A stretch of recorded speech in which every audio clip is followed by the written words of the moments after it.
Good evening, everyone, and welcome to the Newton County Board of Commissioners meeting Tuesday, August 20th. At this time, before we get started, I'd like to ask Commissioner Henderson if he would lead us in our invocation, please. Thank you, Mr. Vice Chair. As most of you know, I brought my Bible today. You know, and typically I would be going, if it wasn't a commission evening, I'd be trying to catch a revival somewhere in the community in Newton County so that I could attend and praise my Lord and Savior, Jesus Christ. And Mr. I'm just going to add one other thing before I go into the prayer. You know, I've been a deacon for going on 30 plus years. And since I've been on the board, I've been called everything but a deacon. But today I'm proud to be a deacon. I'm proud that I was asked to do the prayer. We went by the heads. Dear Heavenly Father, once again, we come with thanksgiving in our hearts. We come just to say thank you. Thank you for being God and being God all by yourself. We know that, my Father, that you are a good God, one whom sits up high and look down low. And you know what our needs are. And we ask you, Father, to come in and just lead us and guide us in the way that you would have us to go so that we can forever praise you in your holy name. This we pray in our Lord and Savior Jesus Christ's name. Amen. Thank you, Commissioner Henderson. Commissioner Mason will lead us in our pledge now.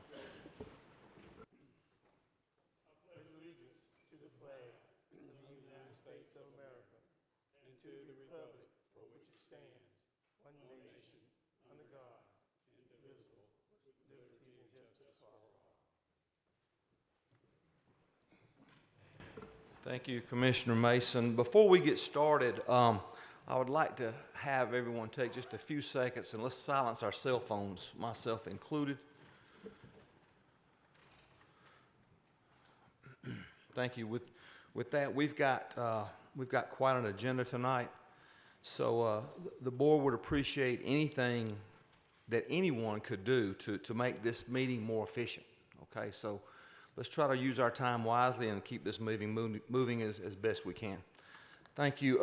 At this time, before we adopt the agenda, I'd like to make a couple of changes. I will be adding after item 5, citizen comments. I will be adding item 5A. That's the Vice Chair's report. And from the consent agenda, we'll be moving item 8B, making it item 9A.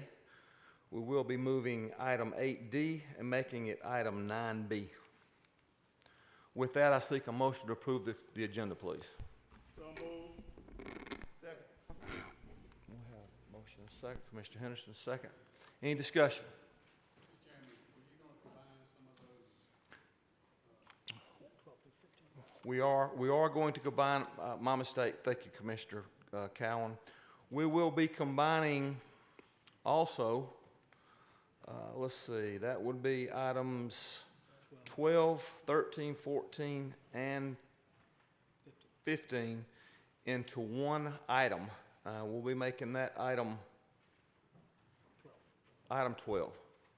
My apologies. Thank you, Commissioner Cowan. With that, I seek a new motion to approve. So moved. Second.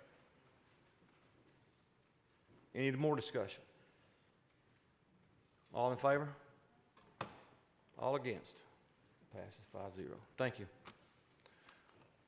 With that, we come up to citizen comments. These citizen comments were for agenda topics only. You have 3 minutes, if I'm not mistaken. The overhead is not working, so you will not be able to see your time. You'll have to look to your right, to the screen, to the right of the podium to understand how much time you have left. State your name and address for the record. My name is Hopkins. I live at 55. Can you come on up here? I'm sorry. Yep. You are now authorized. My name is Howard Wilson. I live at 55 River Shores Court, and I want to talk about number 11. I don't think we should be using any taxpayer dollars defending anybody who's under an indictment. You take that money, give it to the EMS, or give it to Sheriff Ezell Brown so we can get some more help over there. I appreciate you. Thank you. Thank you.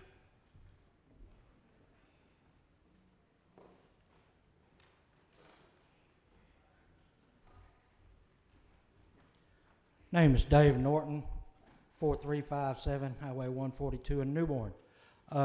First off, I'd like to say thank you to everyone that's up here behind the podium and the people on the sidelines in the background making it all work. On item number 11, every man has his day in court. He is due that. On items concerning the moratorium, I don't remember the number. I would like to see that include commercial also. I know we don't need to stifle someone that wants to open a business, but we need to address issues all at one time, not part now, part later. And it is just temporary. So, and it doesn't affect someone just getting a permit for an area that's already zoned. So I would like to see it also include commercial and industrial in the moratorium for that reason. It's just temporary.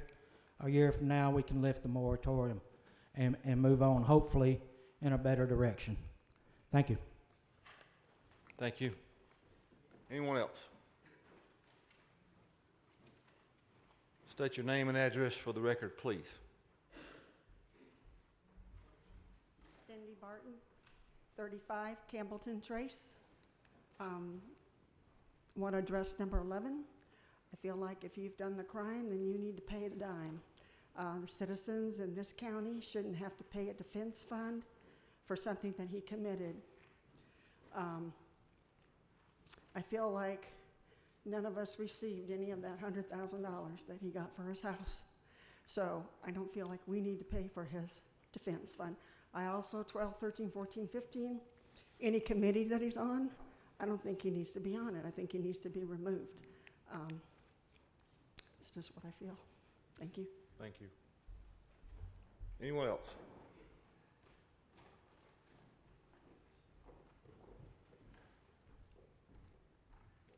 Hey, good evening. My name is Ryan Ralston. I live here in Newton County at 105 Orchard Lane. I'm a lifelong resident of Newton County. The only time I wasn't living in the county is when I was on active duty in the military for 6 years. I'm here to speak on item number 11.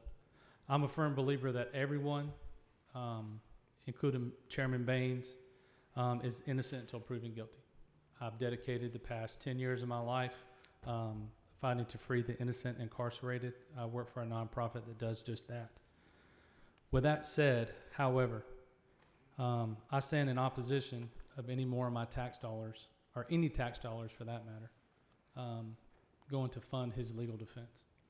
If he's now claiming to be indigent, which I don't know if he is, he can go down to the public defender's office and apply for an attorney.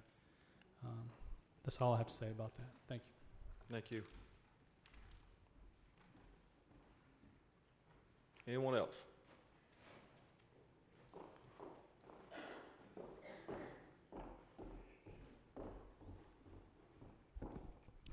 My name is Susan Jackson. I live at 110 Wisteria Boulevard. Ladies and gentlemen, I stand before you today as a deeply concerned citizen of Newton County. I am appalled at the situation we find ourselves in. Our chairman, Marcelo Baines, has been indicted for criminal activities that have stolen from the very people he was elected to serve. And now, instead of holding him accountable for his actions, we are being asked to foot the bill for his legal defense using our hard-earned tax dollars. This is an outrage, and I will not be silent. This is not just a matter of mismanagement. This is a betrayal of trust. Chairman Baines has run this county into the ground. He has shown blatant disregard for the needs of this community, making decisions that benefit his own interests while neglecting his duties to the citizens. District 3 in particular has suffered because of his personal vendetta against those who dare to question him. How can we allow a man who has no regard for professional decorum or the well-being of our community continue to drain our resources? Marcelo Baines needs to be removed from all boards immediately. His leadership has been nothing but detrimental to the health of this county. No one who is indicted for criminal activity should remain in a position of power, making decisions that impact our lives and futures. We need leadership that prioritizes the citizens, not someone who has abused their position for personal gain. Let me be clear, there's no justification for using taxpayer money to cover the legal expenses of someone who has committed crimes against the very citizens he should be protecting. Our tax dollars should be used to improve our communities, to build schools, parks, and roads. And now, moreover, we need a moratorium on building in this county, and we need it now. Marcelo Bain's neglect and inability to grow this county in a healthy and a responsible manner have put us in a precarious situation. We cannot continue to expand without proper planning and infrastructure. This reckless growth only serves to exacerbate the issues we are already facing: overburdened roads, underfunded services, and a county that looks worse every day. Chairman Baines has deliberately kept important information off the agenda for District 3, not out of a sense of duty to the people, but out of spite and personal vendettas. This kind of behavior is not just unethical, it's a clear abuse of power. And yet, here we are, being asked to pay for his defense. This is beyond comprehension. To everyone here today, I asked, where does this end? If we allow this to happen, we are setting a dangerous precedent.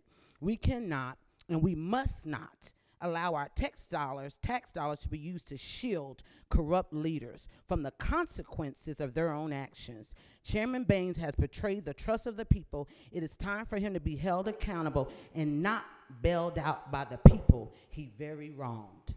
Thank you. Thank you. We will not have outbursts of applause. You will be removed, I promise you. Under Threat Nation News, Jackson is my name. I live here in Newton County. Now, you guys have heard the people speak. The question is, what are you going to do? Are you going to stand with the people, or are you going to stand with corruption? Thank you. Thank you. Anyone else?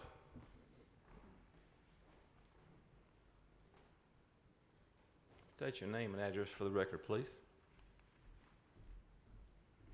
Hello, my name is Halima Muhammad. I reside at 10 Millbury, Porterdale, and I am speaking in regards to the Dobbs Landing preliminary plat. I just want to make sure that everyone is aware that the Water and Sewage Department is currently doing a study to see how much treatment capacity that we have, and I just want you guys to take that into consideration before you vote on that. Thank you. Anyone else? That portion of our meeting is closed. I want to step back to an item I neglected to go through, and it was the thought for the day, and I'm going to insert my own here. It's from Robert F. Kennedy, and it's a paraphrase. There's something immoral about not doing what you believe is right. Again, that's a paraphrase from Robert F. Kennedy. With that, let's see, we'll move to the item 5A, which is the Vice Chair's report. At this time, I'll call on Chief Turner, our Fire Chief.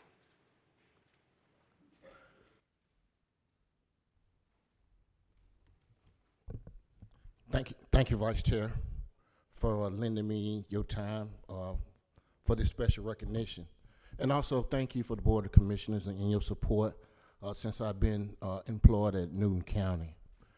First, I want to see if a resident by the name of William L. Jordan is present. If so, could you come to the podium? And also Lieutenant Mike Richmond and any of his crew members that he have.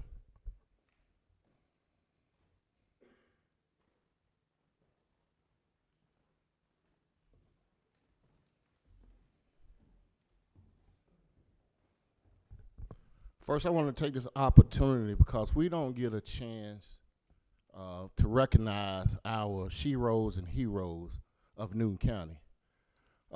We did have a resident that had an incident that happened earlier during the year that appreciated the effort that these members provided in the service they provided in a professional standpoint to save a lot of property that could have been lost. And I want to read the letter that was presented to the county in this recognition. On Saturday, the 24th, my shopping shed located on my property burned to the ground. I lost 2 classic cars, 2 tractors, all my gardening equipment, tools, and etc. We were not home at the time of the incident, the House, or with the effort of Lieutenant Mike Richmond, that was the incident commander from Fire Station 2, the fire truck initially responded to an address in the adjacent subdivision because someone there had seen the fire and called it in. When the trucks arrived in the subdivision, Lieutenant Richmond saw the fire in the other subdivision and ran through a creek, jumped over a creek, and ran through the woods.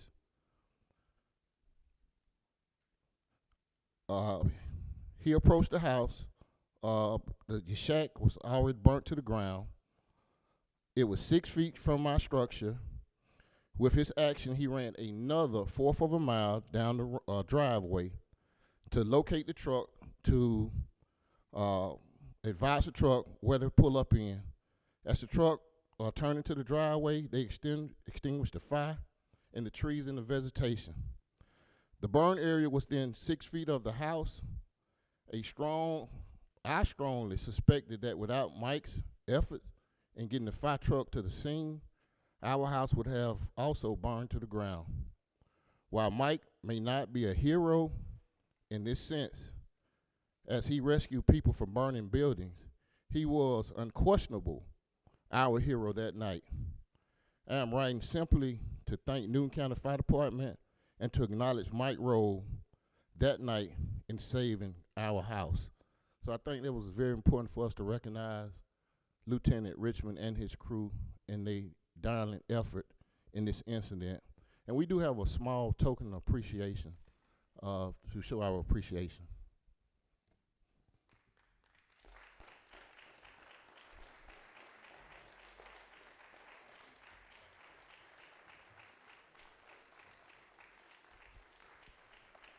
So pretty much this is a shadow box that has a piece of fire hose inside of it and a small plaque.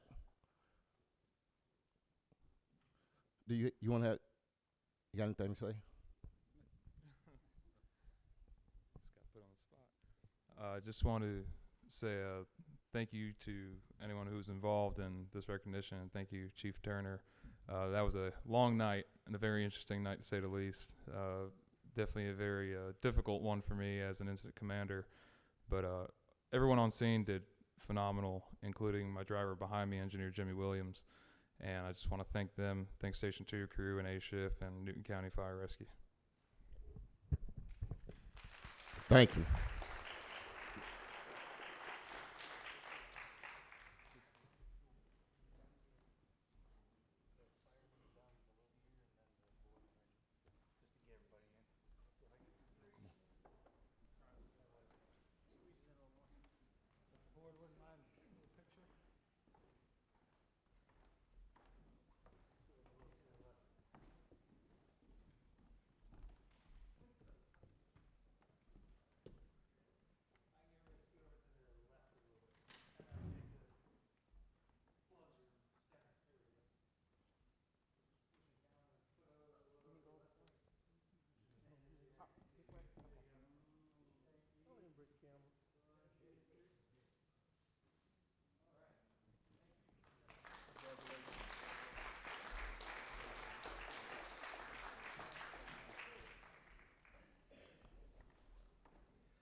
Thank you, Chief. With that, we'll move to item number 6, and that's the County Manager's Report. Mr. Cooper. Thank you, Mr. Vice Chair, board members, and residents of Newton County. I come before you today with the County Manager's Report.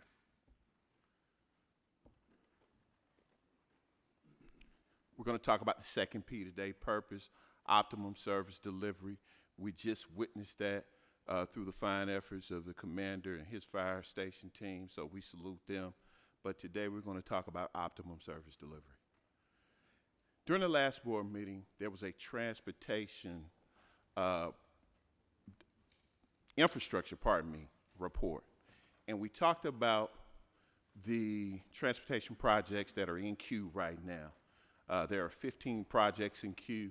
5 are under construction, 6 are in design phase, and 3 are in the process of selecting consultants, and 1 is in the advertising bid component. Here is an illustration of said projects. I believe that it was shown to the board and during the last board meeting. But again, 15 projects, status is identified as well.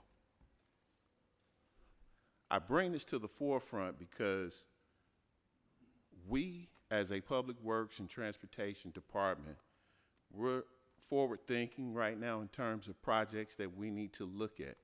And so our Transportation Workforce Unit decided to develop a resurfacing proposal project that I would like to share with the board as well as the community this afternoon or this evening. In developing this project, we tried to be equitable in terms of looking at all 5 districts and looking at the roads with the greatest needs. Now, we will welcome feedback from respective board members in terms of how they feel in reference to this. But again, the Transportation Department, they're the subject matter experts, and we lean on them for just that. Let's start with District 1. 4 roads were identified. Malcolm Road, Newton Factory, Bridge Road, 213, and Jeff Cook Road.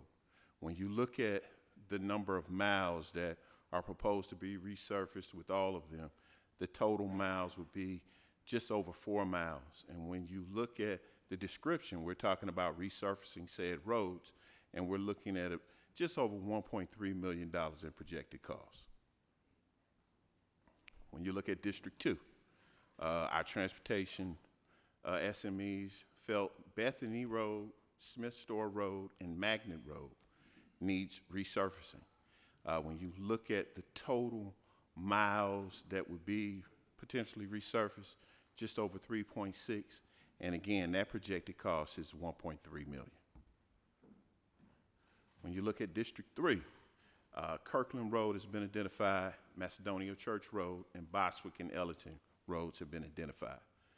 The length would be 3.7 miles, again, a little over $1.3 million. When you look at District 4 was unique because we looked at a road, but then we also looked at 2 subdivisions. So Spring Hill Drive would be at 0.7 miles of resurface. And then we looked at Trelawney Subdivision. And in Trelawney Subdivision, we looked at Trelawney Circle, Cliffview Drive, Trelawney Ave, Trelawney Way, and Fieldstone Lane as potential resurfacing roads. We also looked at Spring Valley Estates as well. And when you look at Spring Valley Estates, we're looking at Spring Valley Way, Spring Valley Court, Spring Valley Cove, Spring Valley Crossing, Spring Valley Trace, and Spring Valley Kept. And when you look at the miles in totality, 3.72 miles of resurfacing in District 4, and proposed again, just over $1.3 million. When we looked at District 5, we looked at Stone Road, Alcovey Trestle, and Airport Road. The length of miles that will be resurfaced proposed, 3.5 miles, and a total cost again is just over $1.3 million. So when you look at this in the collective, there's just under 19 miles of resurfacing that we're proposing amongst all districts. And when you look at the miles covered per district, on average, that's about 3.73. And then when you look at the total projection of the cost, it's 6.5 million. And when you break that down in average of district, you're looking at 1,301,000 or so dollars. The why. Why are we looking at it now? Well, we talk about growth. We've talked about moratoriums, and we've talked about the population here. And we know that growth is inevitable, but we do have to look at it from a smart growth perspective. But also, not only is Newton County growing in population, it's growing in profile. We are the I-20 East Corridor county, if you will, with the movies and things that we produce and shows, we're it off of I-20 East.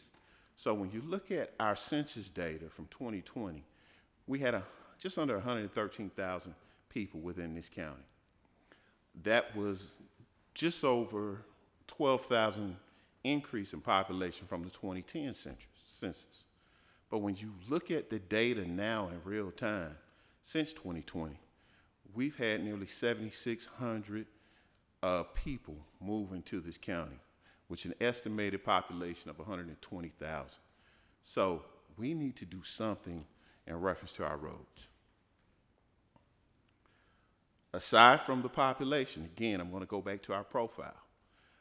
In 2024, the Covington Welcome Center reported that we had nearly 119,000 visitors to this great county in the calendar year of 2023. With added guests, impact to our roads and infrastructure is there, causing an additional strain on our critical infrastructure. So, with all great ideas, there's a component known as funding. And funding would need to be implemented in a project of this magnitude.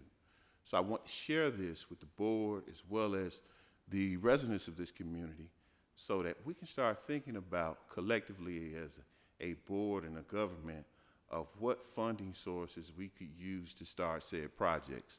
In addition to that, we're also open to any suggestions from the board that they may have in reference to infrastructure. I yield back my time, Mr. Vice Chair. Thank you, Mr. County Manager. Any discussion after those, Mr. Henderson? Thank you, Mr. Vice Chair. I remember the last meeting we had talked a little bit, and I think I asked that we discuss PFAS, forever chemicals. And at the last meeting, I think Mr. Cooper, you were our county manager, Mr. Cooper. I think you was ill. Yeah, okay, James Brown. I know, yeah, James Brown. Mr. Cooper, you were out. And so I asked that we have a update each and every commission that we have into until PFAS, forever chemicals, is no longer in our water system. And I think that James Brown, I call him James, he had said that he think it was just about out, and they cut the lines or something, or stop pumping water from where the lines, or somewhere I guess had it in it. And I think we learned from the news articles and TV programs that most of it that gets in the water comes from a textile plant or something, or either in the fields or whatever. We need to have a report on that until it's all out of our water system. Now, I understand that you can get it, they say it can be in bottled water, but I'm not concerned so much about bottled water. I'm concerned about Newton County's water supply. The water supply that we have citizens of Newton County have invested a lot of money into to make sure that our system is clean. So could we, every meeting until we know that it's gone, there'll be a report on what the levels are in our water system. And one other thing that I think I requested was that anybody who may want to buy a test kit, know where one may be available, that they can test maybe how much forever chemicals in our system. And I'm gonna close with this. This is not a Democratic issue or a Republican issue or independent issue. This is a people issue. And let us not do like we did with ethylene oxide. There were so many people who had ethylene oxide and had cancer and stuff in the community, and we never said a word. And it saddened me when I went to the houses over in Sells Grove, and people called me from Covington Mill and tell me about their journey.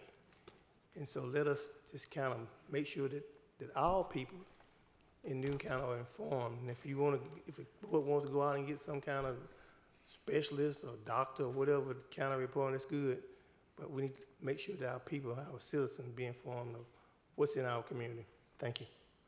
Thank you for those comments. And I actually will provide you all with a report that James actually provided. But here are the key facts about PFAS right now. We have less than 1% overall water supply levels of PFAS. That's extremely low. And the levels are just a few parts per trillion which is equal to a second within 32 million years, or 6 inches out of the 93 million mile journey to the sun, right? So where was the PFAS located in Newton County? It was located in William Street facility. And that facility right now is in the process of being decommissioned, okay?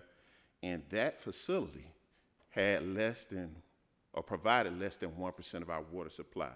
And to your point, Commissioner, you're absolutely right about the textile mills. But in addition to the textiles mills, paper mills, airports, metal finishers, agriculture, you name it, that's a part of it. But like you stated, I will get you all a report so that you can review, and we'll provide updates regularly. Thank you. Commissioner Sanders. I'm sorry, we have to go to our public hearing at 7:30. Thank you. All right, this time we'll move into our public hearing.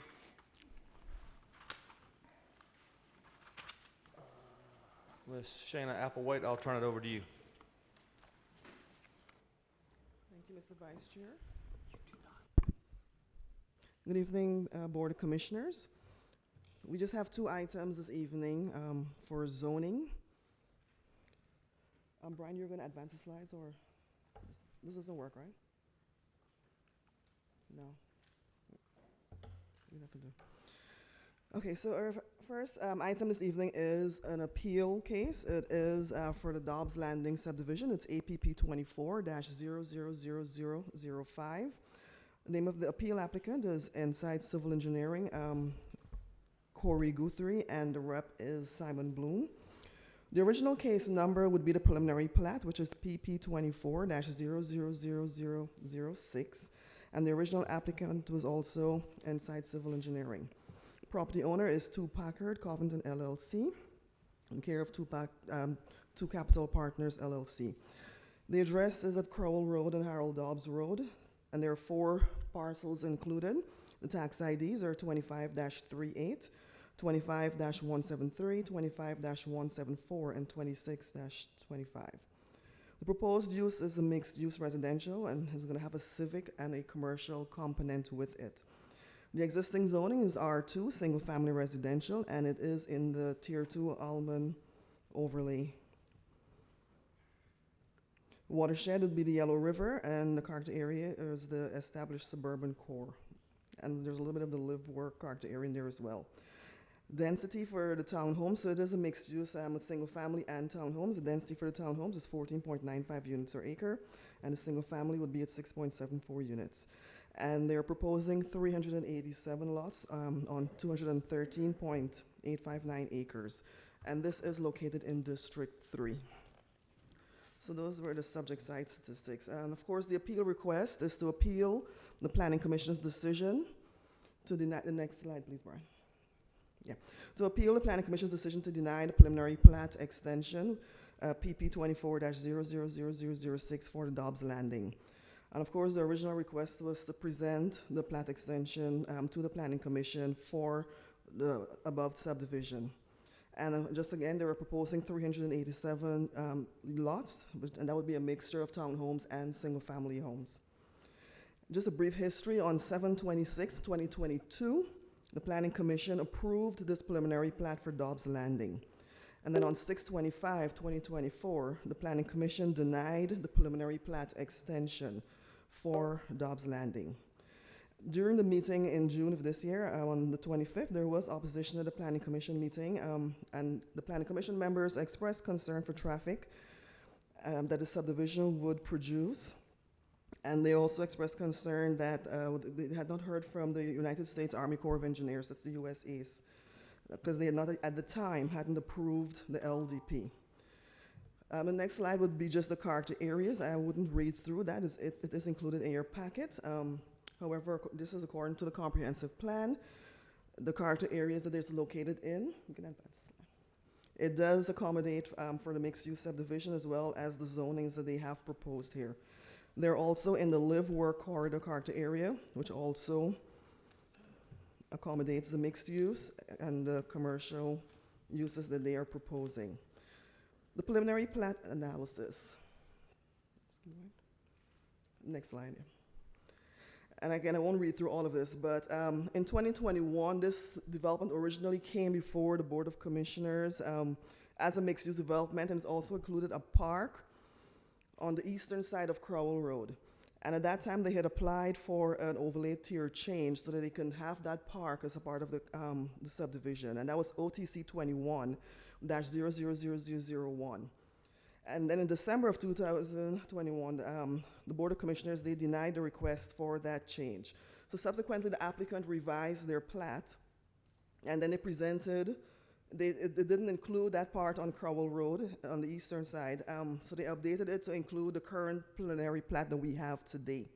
And on June 26th of 2022, that plat was approved by the Planning Commission. They have since then been working, and they've actually completed their land disturbance permit. They've obtained all approvals, including that for the Army Corps. And today they're here to, request that extension or to appeal the Planning Commission's decision. So this proposed mixed-use development, it is within proximity of other residential developments. The existing land uses and zonings in the immediately surrounding area, they are similar to what they are presenting. The development remains in line with a comprehensive plan. And of course, it lies within the established suburban core character area and the live-work character area. And staff is of the opinion that the proposed preliminary plat, which lies in the Almond Overlay Tier 2, it meets the requirements of the Unified Development Ordinance. And should the preliminary plat extension be approved, it will be conceptual in nature until the final plat is approved. So comments from staff. So planning and zoning. Again, just to recap, the applicant submitted application for the extension of the preliminary plat that was approved back in 2022. The Dobbs Landing mixed-use subdivision has 387 units. That would be 133 townhomes, 254 single-family homes. The development comprises 213.859 acres, which would include some floodplain, wetlands, and streams. And of course, it's zoned R2, single family, and in the Almond Overlay Tier 2. The LDP was submitted to Development Services back in November of 2022, and they have been working on it since then. It is currently approved as of 7/25/2024, which would have been last month. There were no proposed changes made from the original preliminary plat that was submitted. The request to the Planning Commission was originally about 120 days, but they've actually amended that to ask for 12 months. That's to ensure that while they're working on the ground with their, with the approved land disturbance permit, it'll have enough time to put in all the infrastructure that is needed before they go to final plat. The Transportation Department, they have completed their review and they have approved it. And their approval also included a right-of-way encroachment permit to allow for the improvements in the right-of-way. The Fire Marshal, they reviewed and approved the land disturbance permit as well. We have Engineering and Stormwater, they have also approved the land disturbance permit. And all the external agencies, we now have all approvals from the Newton County Water and Sewer Authority, EPD, the Georgia Soil and Water Conservation, and United States Army Corps of Engineers. So the preliminary plat extension, if approved, again, it is conceptual only until the final plat has been issued, and it must meet or exceed all the requirements of the Unified Development Ordinance. So comments from the Planning Commission meeting from 6/25/2024, and we kind of touched on this briefly, but their concern was that they had not as yet obtained the Army Corps of Engineers approval. And of course, they also expressed concern for increased traffic and the densities that this subdivision could bring. Citizens also expressed concerns for traffic, schools, and infrastructure at this meeting. And unfortunately, the applicant was not present at that meeting due to a family emergency that developed. So in conclusion, the proposed preliminary plat, which was approved on 7/26/2022 by the Planning Commission, and due to the time it took to obtain approvals from external agencies, the 24-month time frame for the applicant to obtain a final plat expired. So the applicant is requesting an extension of the preliminary plat to allow time to complete the final plat requirements for the development. And again, there were no changes that were made from the original plat that was approved. The recommended conditions. So in reviewing items per Division 450 of the Newton County Zoning Ordinance and Section 1415-030 of the Development Regulations, staff finds that the plat and the LDP meet the minimum requirements. So should the Board of Commissioners approve the plat extension, staff would recommend the approval of the preliminary plat extension be subject to the following conditions. 1, the plat extension shall be for 12 months to allow adequate time for the final plat to be completed. Earlier, staff would forward over to the board an email from the applicant that we received this morning. And I believe they are going to express this when they come up here, but they are also requesting an additional 12 months on top of this. So it would be 24 months that they are asking for. And that would be for the board to consider. So 2, all recommendations from the initial plat, which was approved back in 2022 by the Planning Commission, shall remain in place. And these included A, prior to obtaining a land disturbance permit or a final plat, all comments from the Newton County Development Services Department, to include stormwater, landscape, zoning requirements, the fire marshal, as well as the transportation engineer, shall be addressed. B, all comments from other external agencies, such as the Water Authority, GDOT, United States Army Corps, EPD, Georgia Soil and Water Conservation, shall be addressed as applicable through the final plat. And C, the civic area will remain privately owned but available to the public. And that would be as a part of their mixed use. So they're doing residential, commercial, and the civic portion will be open to the public, and it includes a walking trail that will tie into the Yellow River trails that the Public Works Department is working on. So we have here our aerial view. These are the 4 parcels that this subdivision would encompass. It is in R2 zoning. That is your second slide. It is in the Almond Overlay, Tier 2. That's the green area. And of course, this is the preliminary plat. The second page kind of gives you a layout of what they are proposing. So the red area, that would be the commercial component. The blue areas, you have the trails in there. And then you've got like the townhomes and the single family homes further south. This concludes staff's presentation. The applicant is present, and they have their presentation as well. If there are any questions for staff. Thank you, Ms. Applewhite.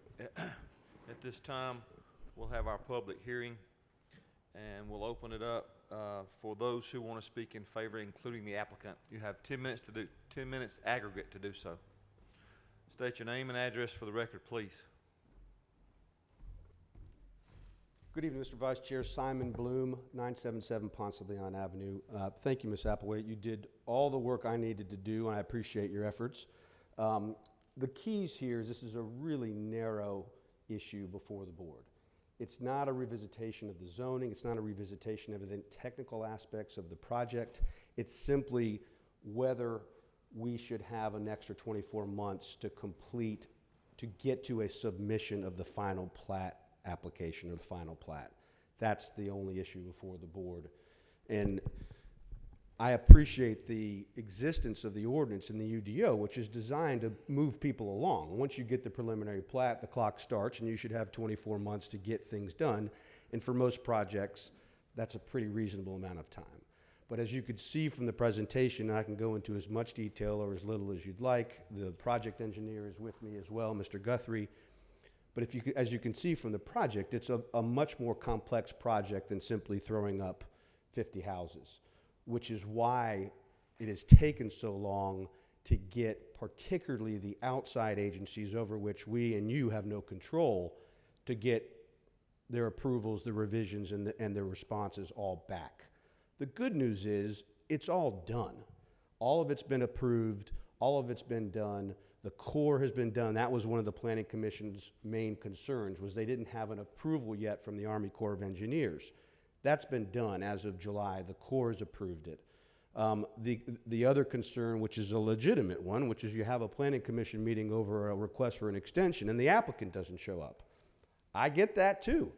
And believe me, I speak for Mr. Guthrie when I tell you, he would much rather have been here than where he had to be for the family medical emergency that he had to deal with. So those two reasons to deny the extension of the time frame have been resolved and are no longer applicable. So really the question before you is it appropriate for a project of this complexity to have an extra 24 months to get the horizontal development done? Because as you all know, preliminary plat's approved, LDP is approved, you have a pre-construction meeting with the departments, you talk about the next steps, and then we go into horizontal development. Move dirt, install infrastructure, put in roads, curbs, gutters, what utilities and whatnot. And in this project, as you probably noticed, there is a ton of public-facing and public-serving infrastructure that's going in. I think it's like a half a mile, I think, of trails within this project to connect up to the Yellow River Trail. One of the things that was so important about getting this done correctly was that during the process of getting all these approvals, the Dobbs Road realignment was happening. I didn't see it on one of those projects because I think it's almost done, Mr. County Manager, but that realignment was happening, and we couldn't very well get our LDP lined up while the road that splits through the middle of this project was changing. And that was part of the reason, just to give you an example, I mean, I can go through a dozen of them, as to why it took so long. The Army Corps took 18 months to get the buffer variances and encroachment variances approved. The EPD took 4 or 5 turns of the application to get it finally approved. We had a plan review change here at the county going through the traffic department, the traffic engineer department. We had a change in reviewers and a change in staff. So this is not about me making excuses as to why it took so long. It took what it took. But I don't think anyone in this room, including the planning department, would characterize what the developer and the builder have done is sitting on their hands, which is what the code section is designed to prevent. It's designed to prevent someone from buying a piece of property, getting a preliminary plat, and then sitting on their hands. That, by the record in front of you, is not what happened here. So I will leave you back to, and I'm happy to answer questions, and the engineer's happy to answer questions, but I leave you with the notion that this is a very narrow question. The question is simply, will the board view this code section as permissive in allowing another 24 months to get from LDP, which, as Ms. Applewhite said, is ready to be issued tomorrow. All the county departments, all the external agencies have approved it. It's ready to be issued tomorrow. Pre-con meeting on Monday, moving dirt on Tuesday, with your blessing tonight, and blowing and going to get this horizontal development done so that we can apply for a final plat, submit a final plat in the next, hopefully 16 to 18 months. But I'm asking for 24 months because I don't want to have to put you all through this again in 23 months when something unforeseen happens. What I expect is that this is a project that once you bless the extension, they will get going in earnest because they have every incentive and motivation to do so. The dirt is sitting there undeveloped and not generating any revenue for anyone. So again, my request is specific. I ask that the board approve an extension of the time frame within which to submit for a final plat to be 24 months from today. You have a very, very accomplished and knowledgeable county attorney to advise you on this. I wish I could tell you that there was something in your code that governs how you review my request, but I have not found anything other than the power of common sense, which is this code section is designed to keep people and developers moving along. You will see from this record that they have done that, and therefore I asked for the common sense solution, which is to simply give them this additional 24 months to get the horizontal development done and the final plat submitted. I thank you for your indulgence, and I'm happy to entertain any questions that the board might have, as is the developer, as is the engineer. Thank you. So I would assume you'd want to reserve the remainder of your time for rebuttal. Is that correct? If you please, Mr. Vice Chair. Thank you. Anyone else want to speak in favor of this project or of this issue?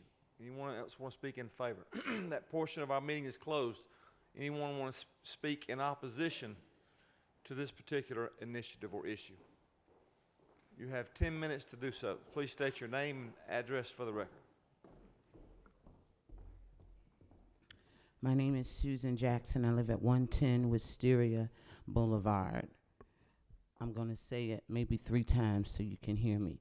impact fees, impact fees, impact fees. My question is, if we extend this 24 months, does the impact fees that we have coincide for the 387 homes that they're building? For example, our impact fees are $1,765.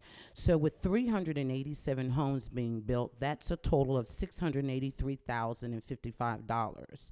If we were comparable to the number one county in our great state of Georgia, which is Forsyth County, their impact fees are about $6,500. That's why they have nice parks, nice roads, and it's clean and have great schools. Okay, now if we were to increase our impact fees, not even to $6,500, but to $5,000, we would this particular project would raise $1,900,035. Okay, Ma'am, now let me stop you for a second. Are you in favor of this appeal, I'm or are you opposed to this? You're opposed to this Yes. appeal? Okay, thank you. And I'm giving you a reason why Please I'm continue. opposed. Okay.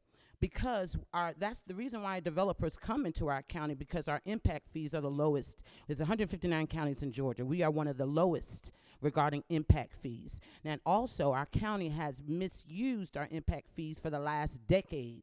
And since this project is in District 3, all of those impact fees should be used in District 3.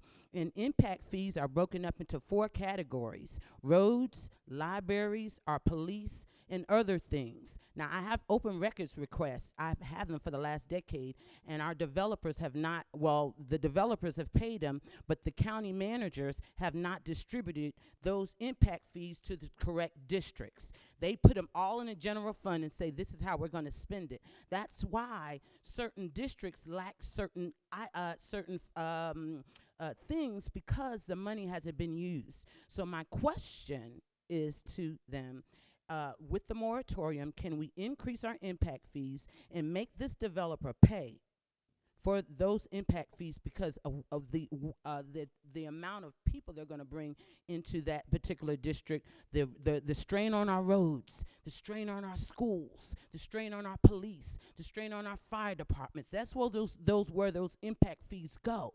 Okay, so we don't mind the building, but increase our impact fees so we can give the people what they need, which is so our police officers can have great salaries, and our schools can have what they need, and we can pay our teachers and everyone, and our county workers, they can have benefits and health care.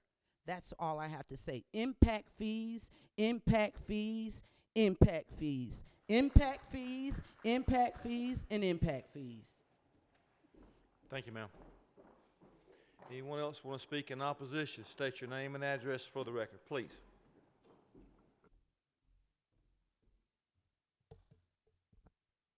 Greetings. My name is Thersia Hodge. I'm also a 15-year resident of Newton County, the board secretary of Silver Ridge Farms, in which this development will be my next door neighbor. 387 lots. I ask you guys to deny 4 times for those 4 plots. Deny the extension. And by the way, Harold Dawes Road realignment is not almost done. I drive it every single day to and from my subdivision. Thank you.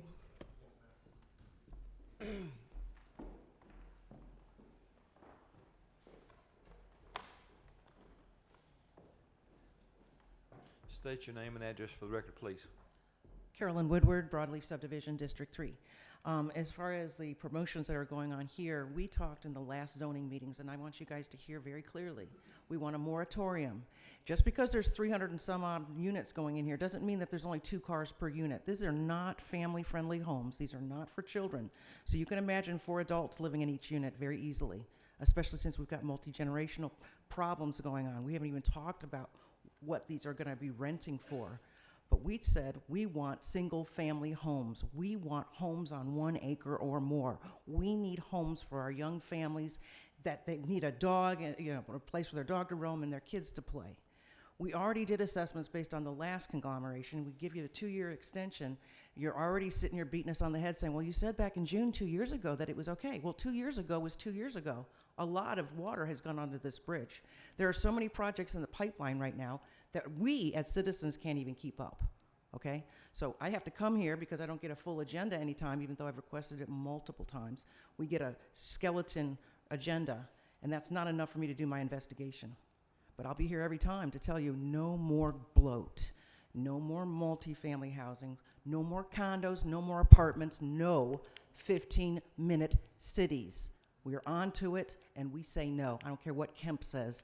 I don't care what any of y'all say. We live here. We don't live off Ponce de Leon. We live here in Newton County. Thank you, ma'am.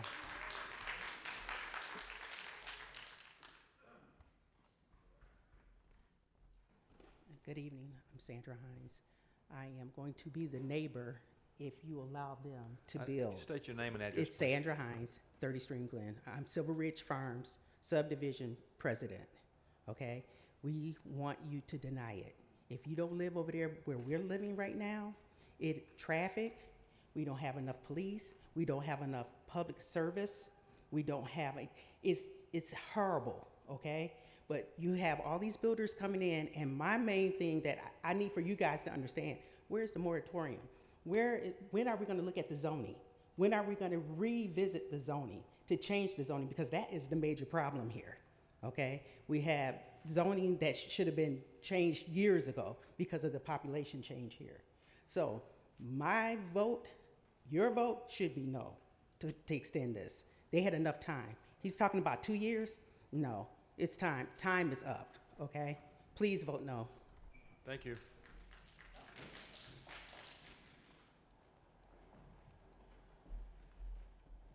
Maya Allen, District 3, been a resident for a long time. I again say no, no, no. Thank you. Anyone else want to speak in opposition? Good evening, Marie Million, Neely Manor. I just want to say no. Once again, the school's overcrowding, traffic, there are new developments being built currently.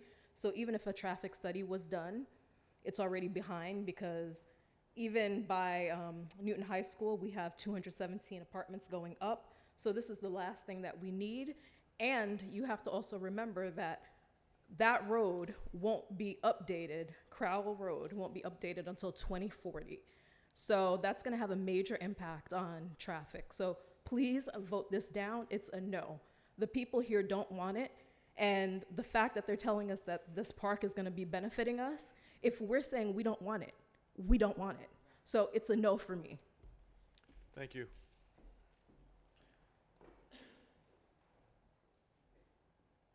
State your name and address for the record, please. Kim Young, Crowell Road. I lived right down the street from Dobbs. When we did the overlay years ago, the almond overlay, we were under the impression at that time that the water on Dobbs property, you had to be so many feet away from streams and the ponds and everything. And we were informed that probably not even half of the property was buildable because of the streams. So we're gonna block them up, we're gonna dam them up. We've seen the mess that they're doing with the Harold Dobbs. I don't know how many culverts they've replaced because they blow them out every time we have a flood. That's a floodplain area. You know, we don't want the houses. We don't want the apartments.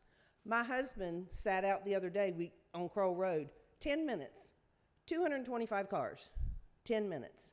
Nobody's done a traffic study. You know, I drive it every day. There's been no traffic study when I came down 36 tonight. That's the first traffic study things across the road that I've seen. Nobody has done a traffic study. So we don't need any more of this. You know, I agree, back to the acre lots. I say no to approving the extension because it's gonna be a disaster. We're gonna have another flood like we had in 90-something where it flooded over Crowell Road. Those people are gonna be underwater because they have rerouted the water with this rerouting of the access road, with this rerouting of Harold Dobbs. It's gonna be a nightmare. Thank you. Anyone else want to speak in opposition? You have 1 minute and 55 seconds. Dave Norton, New Bern, Georgia. I live in District 1. I don't live anywhere near this project. But in the county manager's report, he stated the population since the 2020 census, the population had grown almost 8,000. This has been in the works for 2 years. The 24-month is up. It's not the county's fault that Army Corps of Engineers or whoever else took their time in giving their approvals. A lot can change in that 2 years.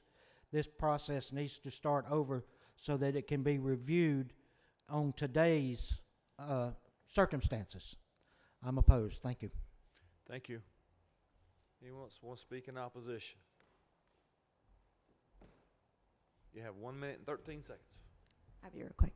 Halima Muhammad, Porterdale, Georgia. I just want everyone to know that please check with the Department of Sewage and Water. They are doing a study, and we want to make sure that we are not going to be over capacity with this development, okay? Thank you. Thank you, ma'am. Anyone else want to speak in opposition? That portion of our meeting is closed. We have rebuttal time, if that's needed, of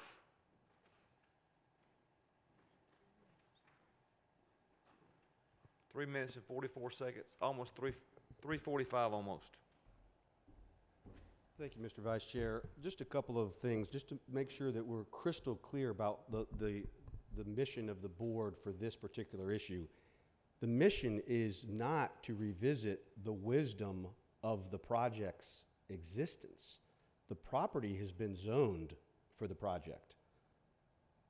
The property has been zoned for the project. And more importantly, there has been a preliminary plat approval for the project. Neither of those go away. So this is simply a question of whether we waste the county's time going back to the drawing board and doing the exact same thing over again. That's the only question that's before the board. It's not whether the project happens or not. The zoning is in place, the rights are vested in the zoning, the rights are vested in the plat. The county, all of the agencies have tested the plan for this project against the code. That's their job, is to test it against the UDO to make sure that it complies technically, legally, and every other way, and they've all said that it does. So the narrow question for the board is just whether they have to go back and start the platting process again, or, which is going to be a waste of everybody's time and money. It's not going to be a question of whether the project happens, because all of the rights in the owner have vested at this point. As for I think it's a very valid point to ask whether there's sufficient capacity for water and sewer. I would want to know that also. And the county's department, I should not say the county, but Newton County Water and Sewer Authority have signed off on this to confirm that there is sufficient capacity for sewer and for provision of water. That's been signed off. I completely agree with the concern about traffic. I would be concerned about traffic also. But the Department of Transportation for the county has reviewed this project and the density and all the uses and has signed off on it. So we're not in a zoning hearing as if we were considering whether to rezone a piece of blank ag dirt into a dense residential mixed-use project. That's not what this hearing is. All of that has been done, and those rights have all vested in the property owner at this point. So the only question is whether we get on with it or we redo what's already been done.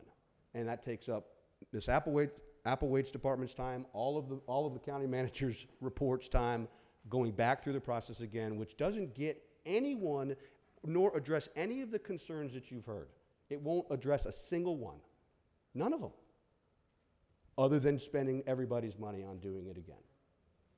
So that's why I said that the barometer to be applied here is common sense more than it is anything else. If we were here for a rezoning, different question. Completely different question. And I would be singing a completely different tune. But that's not what you have in front of you.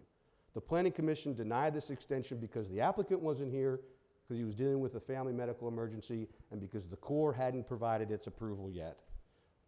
He's here, and the Corps approved it, as has every other external and internal agency of the county. All have said yes.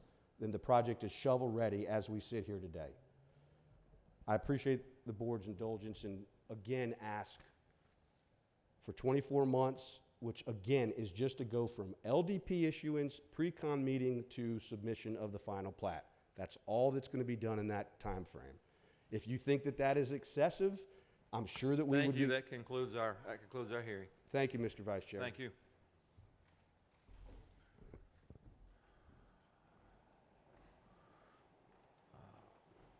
Commissioner Sanders, I believe this is District 3. Thank you, Mr. Chair. I have a few questions. Shayna, what is the time frame once an applicant once they submit their application and it's approved, and they're given a certain amount of time to submit information based on this appeal? Before the extension, what amount of time they had before then? To appeal a case? No, not to appeal the case. Once an applicant submits their application and it was approved, because they're asking for, first they asked for a 12-month, because when it went to planning and zoning, it was 12. Now it's before us, it's 24. They're asking for an extension. What is the amount of time they have before the extension came about? Am I being clear? I'm not sure I'm understanding where you're coming Okay, from. they're asking for an extension Correct. in regards Of to the preliminary plat. Am I plat. correct? Yes. What is the normal time before asking for an extension? They have to ask for an extension usually before the plat expired. So the plat expired on 7/26. They went to the Planning Commission in June, 6/25. So they had how much time before it expired on 7/26? You said it expired on 7/26? Yeah, it was set to expire July 26, and with them knowing that, they went to the Planning Commission in June 25th, Okay. to apply for the extension of the plat. Okay, I understand that. Yes. So how much amount of time they had before the expiration date, the original expiration date? Were they Preliminary given a plat- year, 2 years? Yes, preliminary plats expire 24 months after the date it's issued. So they already had 24 months. Yes, the July 25th would have been their the July 26th was the 24-month mark. Okay, so that was my question. Yes. Is how much time they had before applying for an extension, which you answered that question. They already had 2 years to get this information in. Am I correct? 2 years to get the final plat approved. Right, and that's what they're asking for an So extension. typically, yes, when subdivisions see that their expiration date is approaching, they'll approach the planning department to request an extension, and that's what goes before the planning commission. Okay. And how many members of the planning commission were available on that day to vote that denied it? Was it all 5? I do not have that record in front of me. Actually, it's in the minutes right here. 1 second. Okay.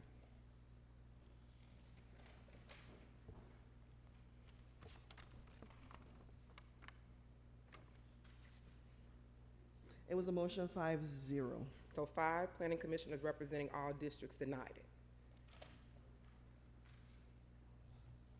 Yes, it was. Yeah, the vote was 5-0 for this particular case. My next question is, if the Board of Commissioners deny it today, what is the next process for this applicant? What's the next step? So, yeah, the Board of Commissioners make final decisions, and my understanding is that they would have to take the appeal to Superior Court. Okay. All right. And maybe Mr. Jugstetter can comment on that. Okay. Well, I'm going to make a motion. I'm going to go with the people, the 5 members of the Planning Commission that denied application, agenda item APP 24-00005.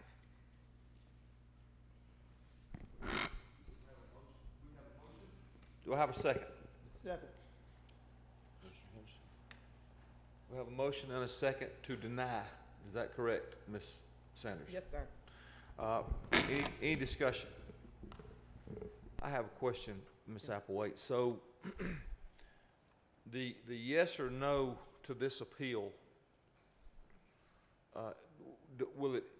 it will not impact what is able to, if they go through another 24 months, will our decision tonight impact what eventually is able to be built there? So you're saying if it were approved tonight? No, either approved or denied. Okay. Does the zone, from what I understand, the zoning is in place, and eventually they'll be able to, they can build whatever they want, whether we say yes or no tonight, right? It is a by right subdivision. So they've met the requirements of the ordinance. And it just depends on what the decision is tonight, whether they start over or whether they, advance with it. But it is a by right subdivision, yes, sir. Any more discussion? All in favor of the denial? All opposed? Denied, 5-0. Thank you, Mr. Vice Chair. Thank you, Ms. Applewhite. Next is on our agenda, on the hearing agenda, that will not require a hearing, if I'm correct. Ms. Applewhite, item number 2. Yes. This is a resolution. It's a resolution of the Board of Commissioners of Newton County, Georgia, that enacts an emergency moratorium on the acceptance or approval of new applications, seeking 1, to rezone property to any zoning category that authorizes residential uses, 2, preliminary plat approval for any development that includes any residential use, and 3, request for temporary building permits under Section 510-640 of Newton County Unified Development Ordinance. So staff is asking for a moratorium for these 3 reasons. We have actually begun working on updating the UDO, and this would be an appropriate time for us to pause on residential developments coming in while we can focus on the ordinance. Thank you, Ms. Applewhite. So, County Attorney, would you care to weigh in?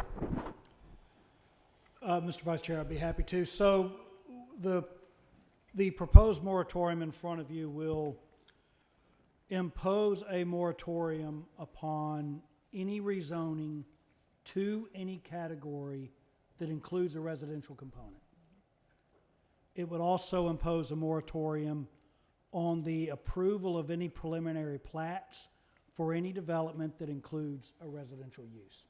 And lastly, it would impose a moratorium on the issuance of permits for temporary buildings, temporary building permits for residential use. So this moratorium focuses exclusively upon residential use.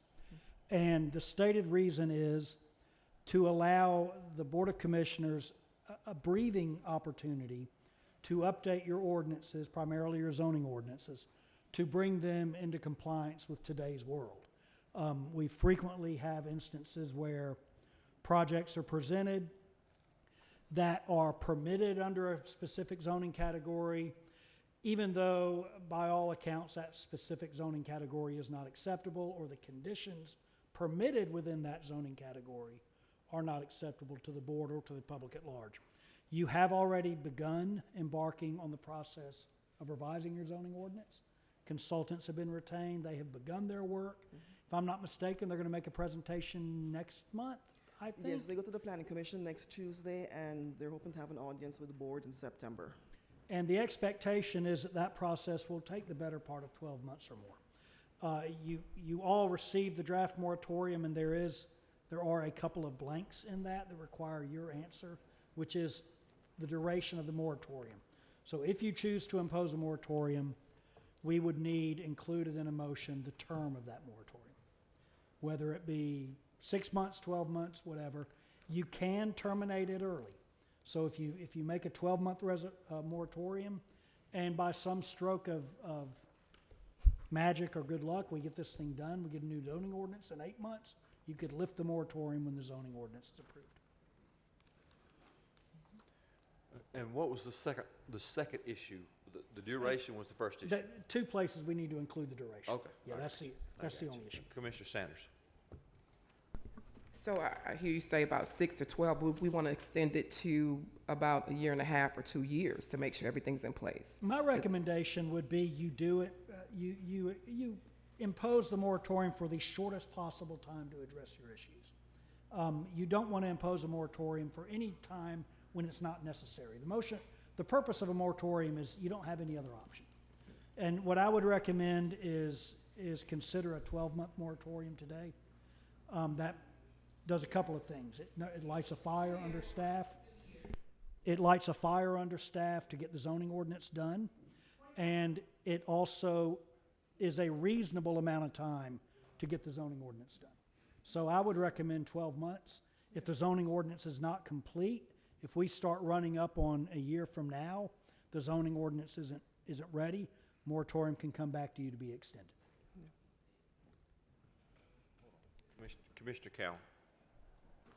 Patrick, this does not apply to anybody that's already in the process, is that correct? That's correct. There's an area of law that we lawyers refer to as vested rights. The rest of the world kind of calls it grandfathered uses. If you've already got a permit applied for, if you've already got a preliminary plat, our preliminary plat is kind of step one in the application for development. If you are already there, the law would allow you to continue your project through its conclusion. So this would apply to new projects entering the pipeline, not those that are within the pipeline. Okay, one follow-up question. I suspect there's going to be some litigation as to some of the zoning decisions we've made in the last 6 months. Will those be stopped because of the moratorium, or we're going to follow what the court says? So if there is a challenge made to the denial of a permit or an application that's pending today, if the court were to rule on that, that ruling would be retroactive. So in a sense, that court case would trump our moratorium. The court would say you should have issued it a year ago, therefore I'm going to issue it to you, basically is how it would work. Now the court doesn't issue permits, but in that instance, the moratorium would not operate to stop that particular project. Okay, thank you. Commissioner Mason and then Commissioner Sanders. Thank you, Mr. Chair. This question is for Shana, and I know that, and even one of the residents said it earlier, which is she was spot on, that a lot of the concerns that we're currently dealing with now when it comes to development, really a lot of that has to do with zoning. And so we truly need to address the zoning ordinances that we have in place that needs to be revisited. Now I know, Shana, I believe it was maybe 2, possibly 3 months ago, this board approved you to move forward with a consultant to come in and review all of the ordinances that we have in place. And so if you can tell the board, where are we when it comes to the review of those ordinances, and how much longer do you think it will take to have those reviewed to see what needs to be updated so that this board can begin to truly address these zoning concerns? Yes. They officially started July when the budget was approved. Right. We've had a couple of meetings with them since then, and as I explained earlier, they are going to be at the Planning Commission meeting next Tuesday to basically will be an introduction and to give an overview of how we're going to move forward with updating the ordinance. And then they're hoping to also come before the board in September at those meetings. So they would have a breakdown of how we will move forward with that. They anticipate it'll take 12 to 15 months. The contract was for 15 months. They were aiming for 12. We just had a few contingency months, so this is why they had those extras. So hopefully next year at this time, we should be, if not finished, close to that.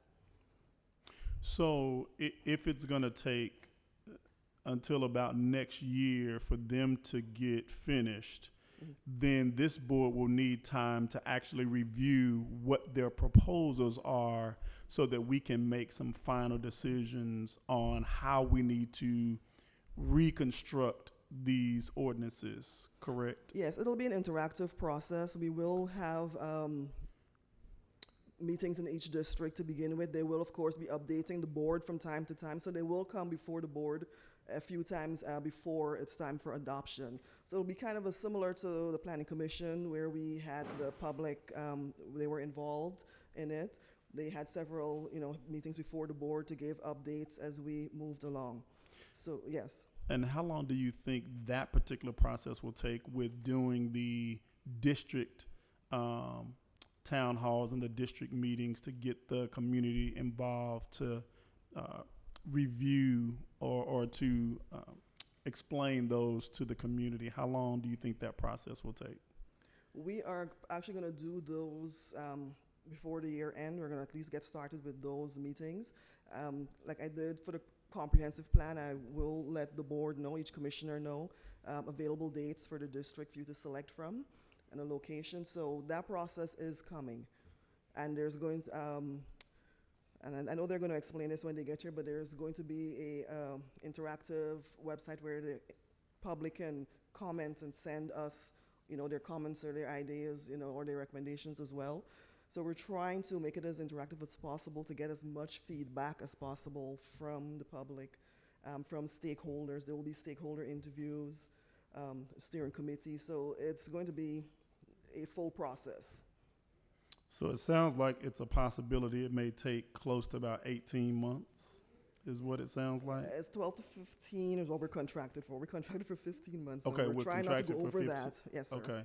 So, but at least they will have their piece done by this time next year, you said? Or 15 months from July. So Okay. 12 to 15 months from July. So maybe September, October time, yeah. And then we still need additional time to kind of have those district meetings, or you're going to No, start that those? includes that includes Oh, so all that's that. Yes, included. that is the entire process. Okay. Yes, sir. So that about will happen as we go along. okay, so about 15 to 18 months Yes, is the what it entire sounds process will. Okay. Yes.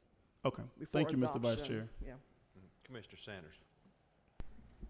I want to thank my colleague for asking those questions, Commissioner Mason, because I had a lot of those questions as well, because it does sound like it might almost be a 2-year process. That's why I was asking, should we do it beyond the 12 months?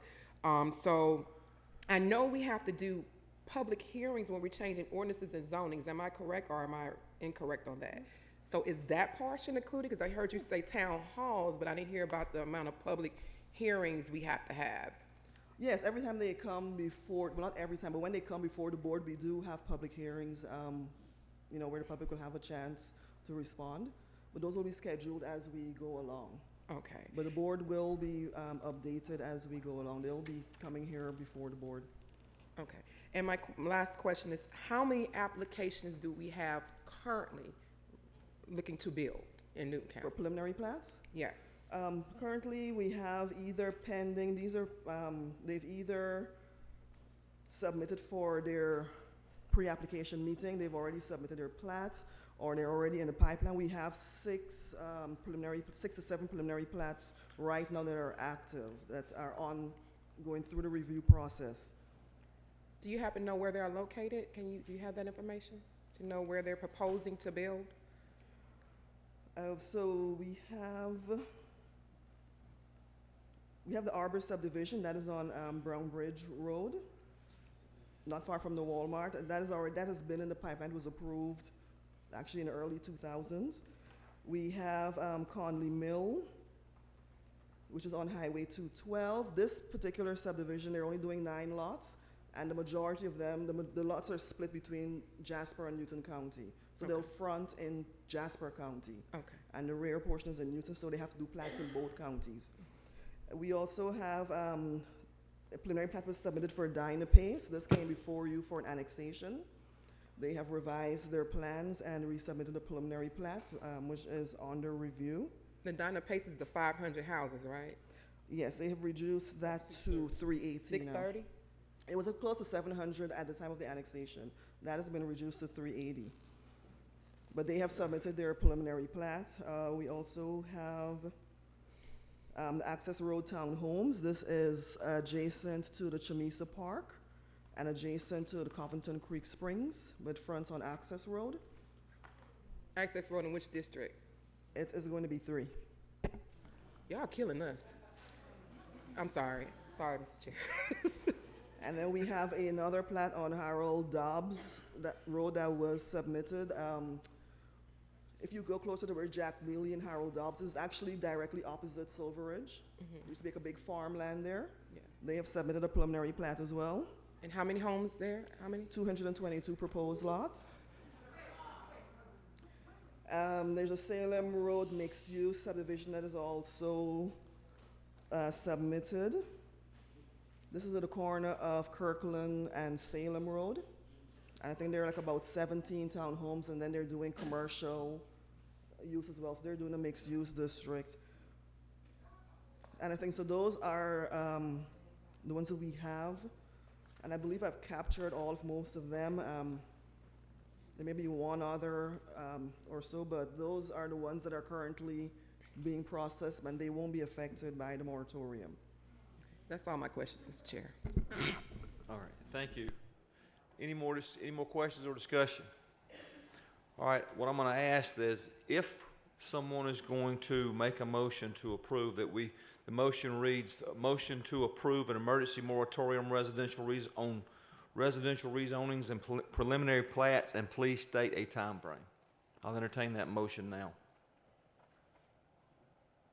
Okay, so I guess I would like to make a motion to, I would like to move, to make to approve the resolution for the Board of Commissioners of Newton County, Georgia, enacting an emergency moratorium on the acceptance of approval of the new applications, seeking all the information in the amount of 2 years.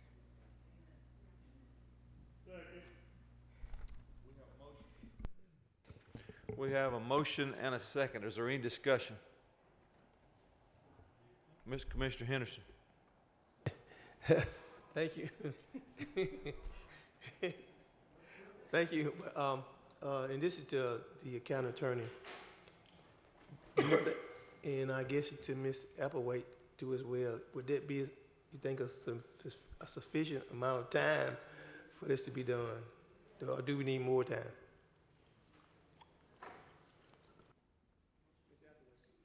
Well, I'll say in the normal course of business, that should be ample time.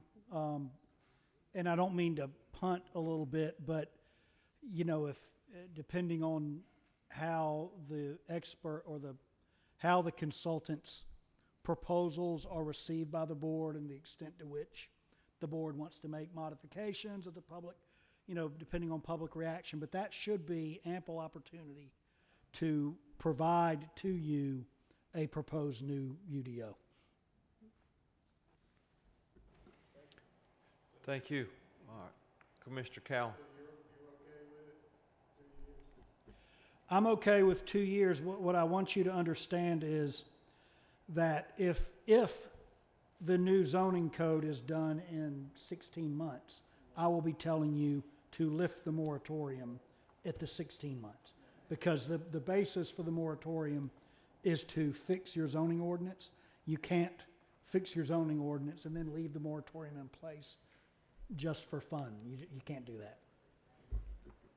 All right, before we take a vote, please be courteous. Let's hold our applause down.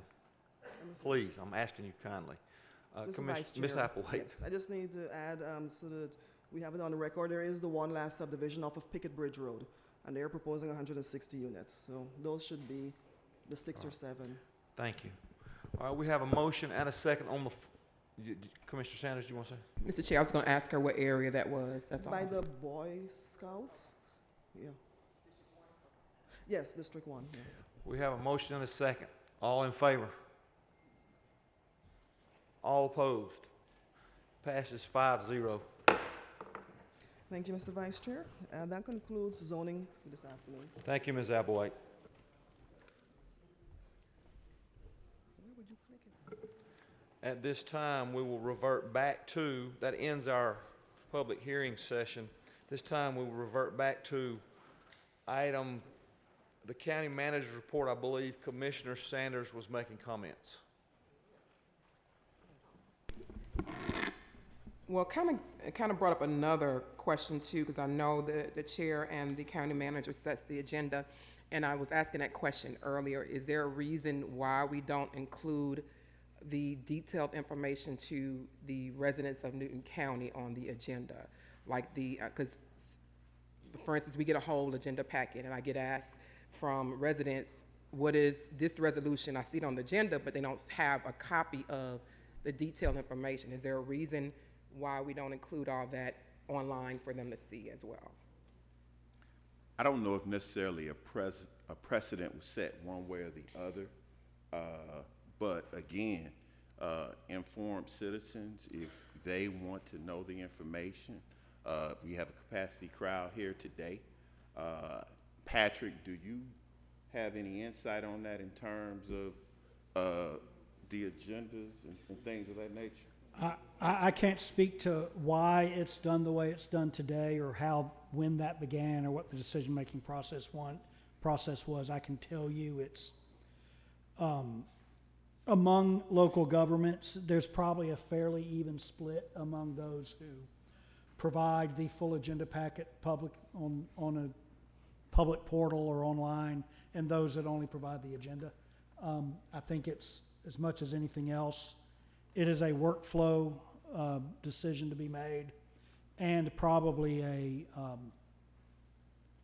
how much capacity or website, how much information can you push out through your website. I don't know enough about that. In addition to that, the bandwidth that we have in terms of a workforce group. So, I mean, when you look at our clerk office, it's essentially 2 people with no support staff.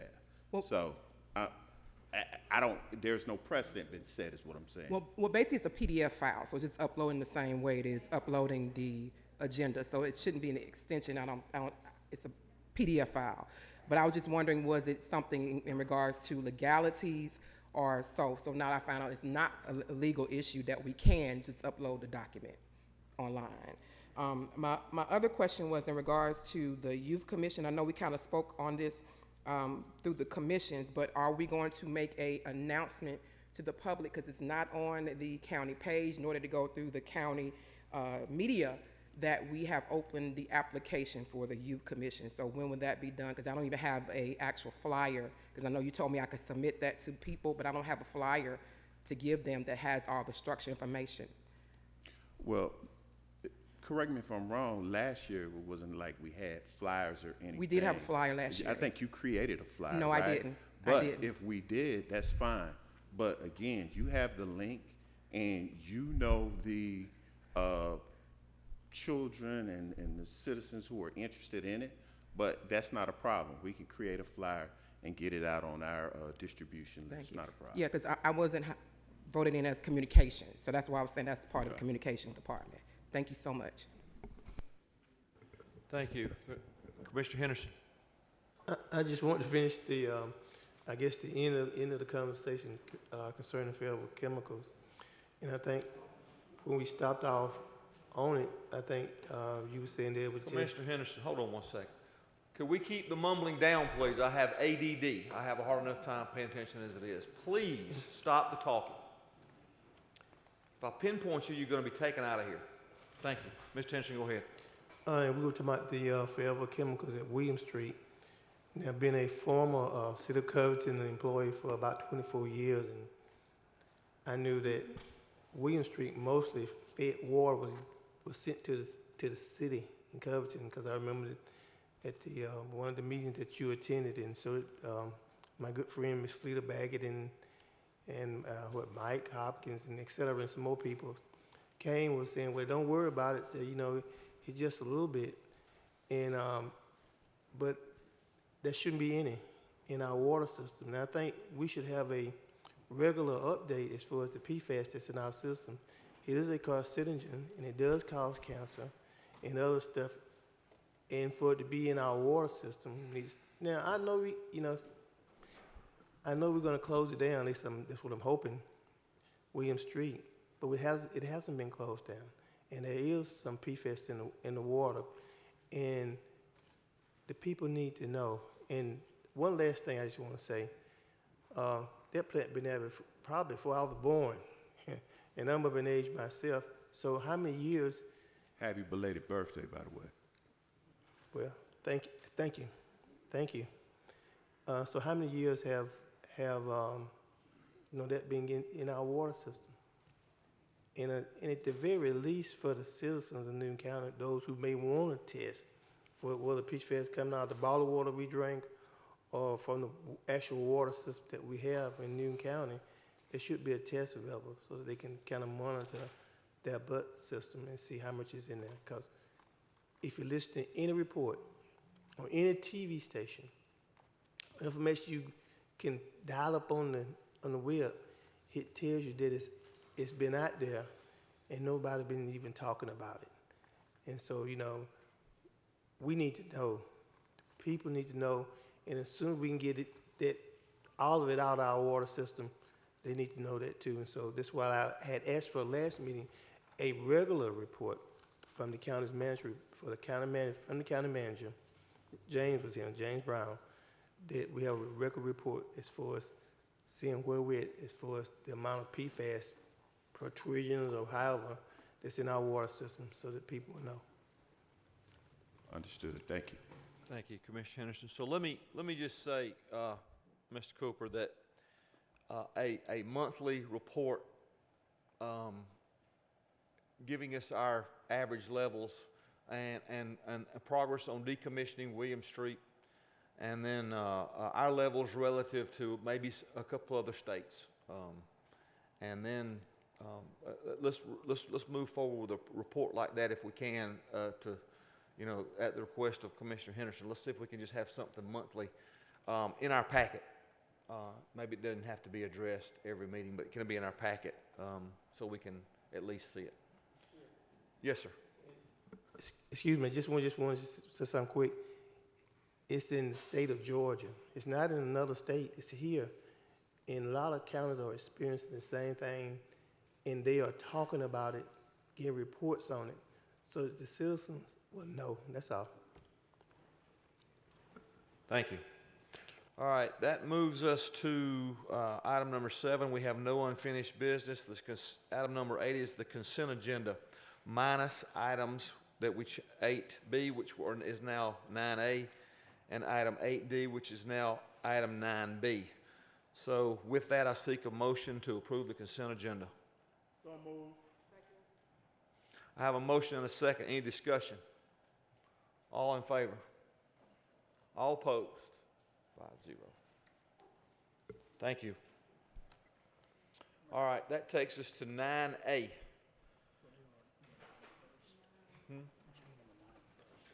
I'm sorry, I don't have my glasses. Number 9. Discussion of the Newton County Miracle League appropriation.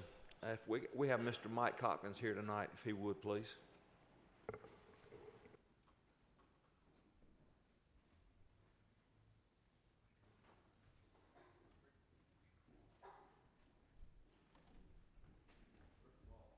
Say something, Mike. We're all looking forward to this event, October 4th through the 6th, hosting pretty much the world, right, in Covington, Georgia. So in terms of the Miracle League and what those athletes mean to us, our community, our state, and our world, right? So with that, I'll let you take it over. Yeah, thank you, Mr. Vice Chair. Commissioners, thank you for allowing me to come here and share with you about the event coming up in 45 days. And so getting real close here to being here. Let's see. Okay. So it is going to be at our field here, and that was built in 2015, thanks to the commission, over at City Pond Park. We're really excited to host. We're the 5th city to host this. There's been at Houston, Findlay, Ohio, Sioux City, Iowa, and places like that. West Palm Beach last year. Great events. And so, right here. So Friday night, what we're going to do, we've been working with the city of Covington, and we're going to close off the square at 6:30. Shut it down completely. Bring the athletes in that arrive that afternoon. Come in with their families. They allowed up to 4 family members to come with them. So we'll have a little over 600 athletes and family coming in to us.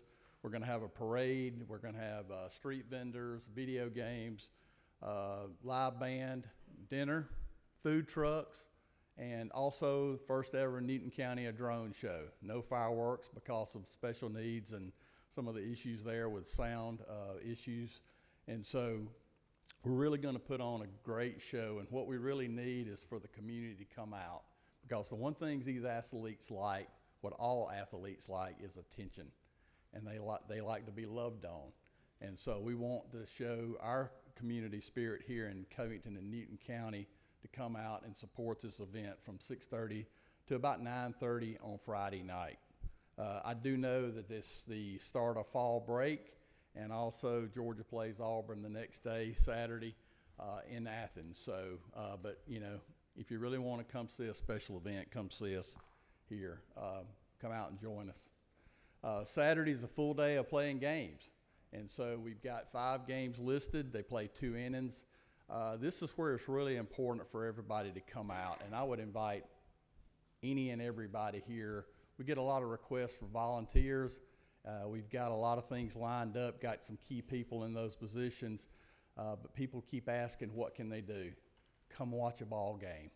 Come cheer these athletes on. That is really important, and it's what we really need to do.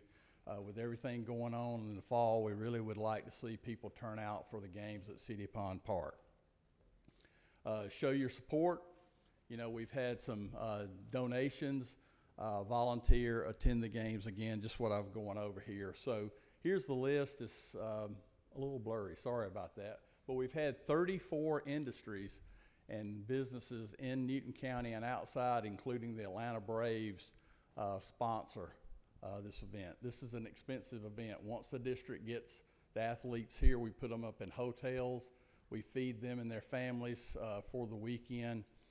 We have a big awards banquet on Saturday night gala, and we've got all this going on locally using local people. So we've tried to keep it here and stimulate the economy. We'll have a lot of people coming in from all over the state to see their families and their children play ball. So we're really looking forward to that. So right now we're probably, you know, somewhere about 80% on donations that we need.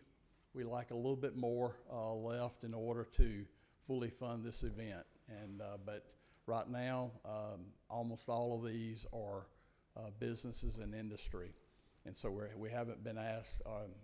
Our local municipality, City of Covington, did participate in this. So we just really would like to see what we could do here, right here at the very end, if the county could help us a little bit for that. Well, thank you, Mike. I know, just to reiterate what Mike said, these athletes, they're not looking for any sympathy. They're looking for your love and your cheers and your support. Yep. And I know the City of Covington has stepped up in a big way to help. And I'd like to see the board do the same thing, if we could. Commissioner Cowan, would you like to talk? Thank you, Mr. Vice Chairman. The City of Covington, is my understanding, is appropriated $25,000 for this. Correct. And this is our program. I mean, we own the Miracle League field. It's our recreation's responsibility. Yes, sir. I think our contribution ought to be more. So I would ask that the board consider putting $50,000 toward this. Is that a motion? Yes. Could you please state that motion again? I'm sorry. I'd like to make a motion to appropriate $50,000 to the Miracle League All-Star baseball game. Thank you. I'll second that emotion. I'll second that motion, not emotion, but I'll second that motion. And now we're open for discussion. Mr. Henderson. Thank you, Mr. Vice Chair. So I guess what I was hoping that when you came, you would tell us the amount of money that you actually needed, whatever the amount was that you were asking from the board, rather than just give an amount that may be not enough. Well, right now we're about 80,000 uncollected, so out of a $250,000 budget. So we're still going after these uncommitteds that have promised money to us, and we haven't gotten it yet. Thank you. So I guess the next person is we need to ask, where would the money come from? You know, we all got to, you know, when you fund something, where would it come from? So where would the $50,000 come from? Would it come out of general fund? Would it come out of? This was not part of the motion, but my suggestion would be we use that, take it from the fund balance, $50,000 from the fund balance. Yes. It's under the general fund. Brittany, could you come up for 1 second, please?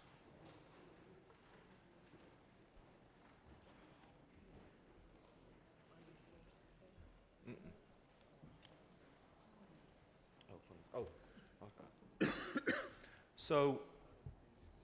So if we want to follow through with this motion, and we want to do $50,000 for the Miracle League tournament, I do see now on item number 9 it says general fund. So that money is adequately there, correct? My suggestion would be, do you have a question? Okay. My suggestion would be, I don't have the number in front of me because I was not prepared for this, but I do believe that we probably have enough in our contingency in the FY25 budget to pull it from there. But I can verify that for y'all. Okay. Commissioner Sanders. This is a hard one for me because everybody know I love the kids and anything. Because when we spoke about using funds out of the contingency plan when we were doing the budget for the taxes, there was an excuse in regards to how we're supposed to use it. So I just want to be fair across the board because I know we have taxpayers that are listening to us like, y'all didn't use that money to help us with our taxes. So I just want to make sure that we are sure that it's coming out of this pot. Because I think you said you're a little bit unsure, and it's fair to you to make sure you're more prepared. So do we need to give her time? Because I don't know. I know it's in October, and I know they have a time frame, but do we need to give you some time to make sure before we make a vote on where it's coming from? Okay, can I clarify something real quick? So Yeah. there's fund balance and then there's contingency. Okay. So in the contingency, in the budget, you have a line item called reserve for fiscal year changes. Right. Okay. So that is specifically for that fiscal year. Fund balance is something that's going to roll year to year. And I believe, and this is just me going off the top of my head, so please don't quote me on this, I think we did $150,000 in contingency this year, so we could pull it from that line item. Now, placing that 150 in contingency, which is normally a plan A, plan B, for those who are probably asking that question, was that money set aside for particular things or just for anything that we have coming up? Anything that comes up that we did not expect when we were going through the budget process. Okay, thank you. And I will say, anybody who's sat with me in this horseshoe for the last almost 8 years knows that I do not try to sling 50 grand around on a whim. I think it's very important. On the financial side, there's going to be a substantial investment in our community anyway with all the families coming here. So I think our net would not be negative $50,000 by any stretch of the imagination for the county. But I think it's a worthwhile cause, and if now we're on a tight time frame. So when is our next meeting?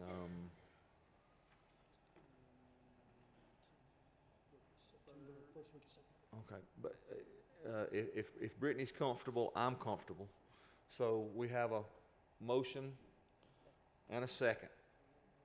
Commissioner Henderson. Thank you, and I'm not gonna be too long, because I too agree that we need to do something for the kids who need help. And I know there's a lot of kids in Newton County need help, and I'm glad that we do have some contingency funding. And I'm hoping that the board will look at some of the other items that may be brought to this board as far as trying to help kids in our community too as well. Thank you. All in favor? All opposed? It's 5-0. Thank you, Mike. Wow, thank you, you all Brittany. so much. Can I add one thing? Yes, I'm sir, you sorry, I can. don't want to step out of bounds here. Mr. Henderson, the most important thing I forgot is we have anywhere from 80 to 100 athletes in the spring and the fall play.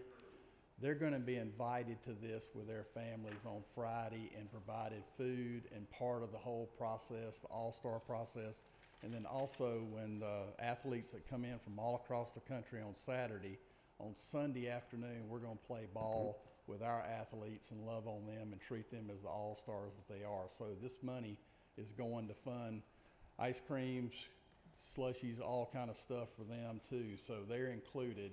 And so we're not leaving anybody out. And you're right, Mike, because I served on the rec board for almost 24 years before it was changed over to the Board of Commissioners. And I know how much good it does in the community. Yes, sir. And I'm Thank y'all. We're blown away. Thank you very much. Thank you, Really Mike. Appreciate it. I would like to thank all these commissioners too. Thank you very much for stepping up. That's I'll say this was a program or an effort that was very dear to my dad's heart. So, thank you very much. All right. The next item on our agenda is now item 9A, I believe. Facilities Department requests approval of amendment to change order number 3 to professional services agreement for Carole Smith DBA 5 Fields Lawn Care to decrease the maximum annual contract cost of $132,157.56 to $130,327.56. Jason's out, so I'll cover it. And basically what happened, Jennifer McCall, who works with Gerard and Davis, worked with Randy on the contract, and they realized that it was a calculation error. So we're bringing it to the board to correct that, and in actuality, there's a cost savings here for us. So in actuality, we're netting almost $1,800 back. Correct. All right. All right, Mr. Commissioner Sanders. And I just have a question in regards to, I saw when I read the whole, I guess, resolution, it had, we pay like $11,000 a month for the maintenance of, so is there like a list of where they're going per month to cut the grass? And I'm asking that for a reason, especially on the western side and part of the northern side of the area. It's not getting cut to a certain extent, so I would love to know what's their schedule or where they're cutting at. And one of the residents I get called all the time is that they're not cutting the guardrails. They're leaving the edges. They're not cutting it completely to make it neat. So I would love to know where they are cutting all this, what's the list of items that they're cutting or areas that they're cutting. So, great question, Madam Commissioner. Just like you had those questions with Public Works and we provided you those reports, I'll get with Jason to see if we can put your report together. Thank you. Yes, sir. Commissioner Mason. Thank you, Mr. Chair. I know I have actually posed that question previously to our Public Works Director, Chris Malcolm, a couple different times during budget hearings. And so a couple times during those budget hearings, I do recall him stating, of course, there was some time with staffing and things of that nature. And so it was challenging for him to actually provide us with an actual list. But I do believe that would be great if we could have something like that. I do know that what I have begun to do, since we don't have a list, just to encourage our residents to actually utilize Notify Newton, so they can pull that app out. You know, they can say, hey, this is an area that needs to be addressed or cut or serviced. And then once they submit that report through Notify Newton, it goes directly to the Public Works Department. It now gets on their list of attention where they can actually address that concern as well. So since we haven't been able to be successfully with having a list, and I know I've asked for it at least twice, because Chris Malcolm basically stated that it's challenging to get a list. I just encourage our residents, if possible, just utilize Notify Newton, which is a way for our residents, anything that goes on in our community that needs to be addressed, they can use that app and it goes directly to the department that needs to address it, and then they can address it immediately. Thank you, Mr. Vice Chair. Thank you, Mr. Mason. Any more comments? At this time, I'll entertain a motion to approve item number 9A. We have a motion. And Commissioner Cowan's a second. Any more discussion? All in favor? All opposed? That's 5-0. Thank you. We'll move on to item 9B. Parks and Recreation. Mr. Jeff Prine, I think, has got something to say about this.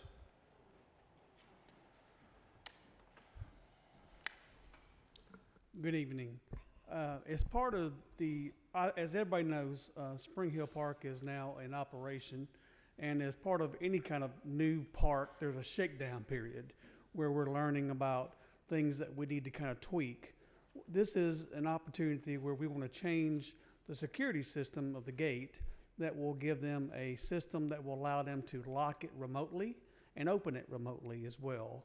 And so this is a change order to Sunbelt Builders to help us to put in the power, which will be solar, and the control mechanisms and the that will allow them to basically open and shut this on a regular basis and keep the park secure when it's not in operation. Thank you, Jeff. Any questions for Jeff? I'll entertain a motion. I'll make that motion. Need a second. Second. Second, Mr. Henderson. Any more discussion? Commissioner Henderson. Question that I have, did you submit the price of what the gate would cost? It's $19,000. Okay, $19,000. And one other question that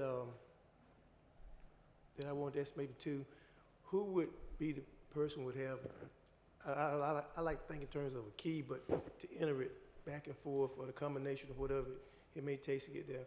Would it be the rec department or would it be someone from the community? It's basically be under control of the Parks and Rec department, and they can remote in off their phones and or off their secure computers and open and shut it. Okay. One last question is kind of related but not related, but it's for Spring Hill. It's community center. I've been getting some constituents. How would they lease the building, the community center itself? I'll let Dwayne come answer that question.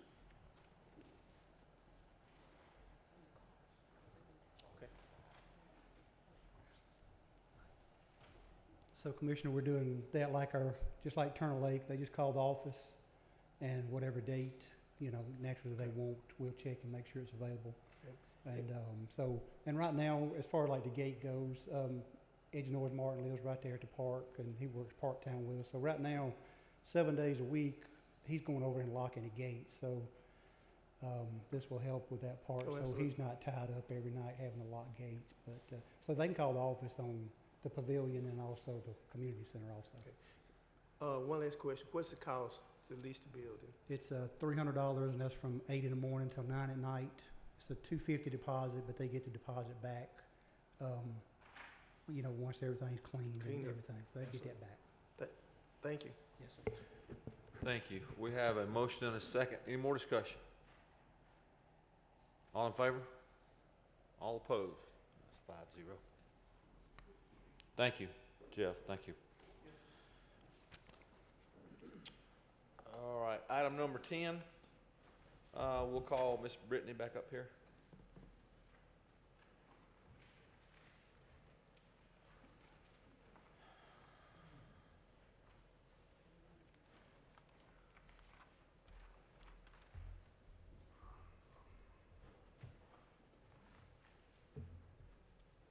Thank you. So tonight there will be a year-end FY 2024 budget amendment that is in your packets. It looks like this, but there is a lot of line items on here with probably a lot of numbers y'all do not know. So I have prepared a little slideshow here with a summary of essentially what this budget amendment is doing. So in the FY 25 budget process, we had roughly $12 million of capital requests. We were not able to fund any of those in the FY 25 budget, so this year-end budget amendment is attempting to fund around $7 million in requests for capital. So a majority of this amendment, like I said, is to address capital needs countywide. So the first item is going to be $1,095,000 for vehicles for various departments within the county, $350,000 for public works equipment such as tractors, boom mowers, things like that. $45,000 for forklift for the centralized storage facility. That is a SPLOS project. There's also $6,500 for a new sound system for courtroom B for the probate court. $2 million to address capital needs within the sheriff's department. $750,000 for a potential addition to the fire headquarters. There's also $1.5 million to address equipment and building improvements for the fire department, $750,000 to replace computers countywide, $350,000 in additional funds needed for the Senior Service Enrichment Center for the 23 SPLOS project, and then also $50,000 in additional funds needed for furniture for the admin building SPLOS projects. Along with the capital request, there's also a few departments that were over budget in the FY24, so we need to address those as well. So we need to address $300,000 in the Public Works budget. A majority of that comes from the SPLOS reimbursement that was budgeted that we took out in the FY25 budget because they were having such a problem with the limited SPLOS funds, so that's where the majority of that number is. There's also going to be $75,000 in fleet budget, and most of that comes from just vehicles that were wrecked that needed to be repaired, so we did get revenues in to offset that $75,000. There's also going to be $35,000 for fire, and mainly that's in overtime. Human resources was $20,000 over budget, and that's mainly due to wellness fund reimbursement. We close our year out in the next 10 days. We do not believe that we're going to get the wellness fund reimbursements within the 10 days. So when we do finally get that, it'll have to go in 25. And then the other is the street light budget, which is $28,000 over, but that's just that is also offset by our revenue. So on the next slide, we're going to review how we're going to make these projects happen. So it's a mixture of increase in revenues and then also savings and expenditures. So in our revenue line items, we're going to realize $4.7 million in overage that we got more than what we had budgeted for. So that is going to come from $324,000 in penalty and interest, $1.5 million in interest income, $250,460 in sale of assets, $1,302,902. That is going to be from intergovernmental revenues, and that's the JDA disbursements that we got. $35,000 in insurance premium tax, $47,838 in reimbursement and damaged property, and then $28,000 in special assessments from the streetlights. And the savings that were realized, I just broke these down in categories because these cover so many different departments within the county. So we had salary savings of $1,408,000. Our contracted services lines totaled to $777,000. Our supply lines totaled $205,000, and our just other various miscellaneous line items were $215,000. And then essentially what this budget amendment does is it takes all these revenues and these savings and expenditures, and then we move them over to a line item called transfer out to capital funds, and this will be transferred into our capital improvement fund. Our capital improvement fund is a multi-year fund, so those funds do roll from year to year. I know that was a lot, so are there any questions? Commissioner Sanders. I just want to, I'm sorry, just a clarity or just to break it down because we have a lot of numbers and I understand them. So how much will the budget be increased by? Let's see. The $6.8 million plus the 458, so around 7.3 million. Because we just increased by $7 million in the budget we just voted on in, was that June? When did we just vote? June? Keep in mind this is FY24. So that was the FY25 budget. This is a year-end budget amendment for 24. So this is utilizing line items that we had savings in that departments didn't utilize, as well as revenues that came in higher than what we had originally had budgeted for. So what would be our county budget for this fiscal year? Well, this is going to be FY24, so the budget was roughly 92 million, so this will put us right around, what, 97, 98 million. And this is finishing out FY24, not the one we just voted on? Yes. So that means the budget from last year is about to be increased by $7 million. Correct. Oh, I'm sorry, that's all I have.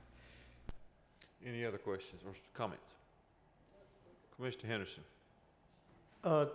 Does lost come into play at any Are you talking about like loss, like sales tax collections? Yes, so that was, the line item here where we had loss collections, and it was, I think, roughly, let me see, hold on one second. Yes, that one had an additional $1.2 million in that we did not budget for, so that is part of this as well. Okay. Commissioner Mason. Thank you, Mr. Vice Chair. So, Brittany, if I understand you correctly, what you're saying is basically in our FY24, we basically had an overage in that budget what we didn't account for. So we thought it was a certain amount, but we actually brought in more than we had projected or anticipated. Correct. So now we're able to use the overage funds to help this budget transfer to address these concerns. Now, what happens, say for example, in FY24, we have those overages, they're just sitting there. What happens to those monies if we don't utilize them in some way? So whatever is not utilized, whether it's an increase in revenue or an expenditure savings, it would roll into fund balance. So with that being said, it would be great because we have a healthy fund balance. It would be great to now go ahead and address these concerns that we have, which will actually enhance our community. Is that accurate? Yeah, so essentially if this budget amendment was not approved tonight, then this money would roll into fund balance. Thank you, Mr. Vice Chair. You're welcome. I think it's fair to say, right, and I think you said at the beginning with Brittany, that we had no capital was not addressed in the FY24 budget, correct? FY25 budget. FY25 budget. So now we have some of those needs addressed. The department heads had these requests for capital, right, and we didn't budget for them. So now we've got the surplus that we can use from 2024. All right.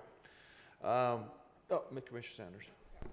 One question, and you can answer that for me. Why wasn't it budgeted in the FY25? Why? Because I noticed we didn't do that in 24 initially as well. So why isn't capital put into the budget? I mean, it's always our intention to put capital in the budget, but then once we get going through the budget process and we kind of see where the commissioners are wanting the millage rate, it's just usually capital is the first thing that gets cut because it's a non-essential item. Okay, thank you. Any more discussion? I'll entertain them. We've already got a motion and a second, correct?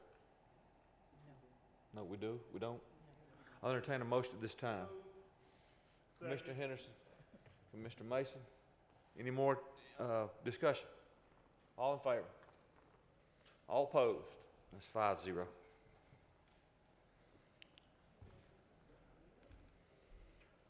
All right. Item number 11, I will turn that over to our county attorney.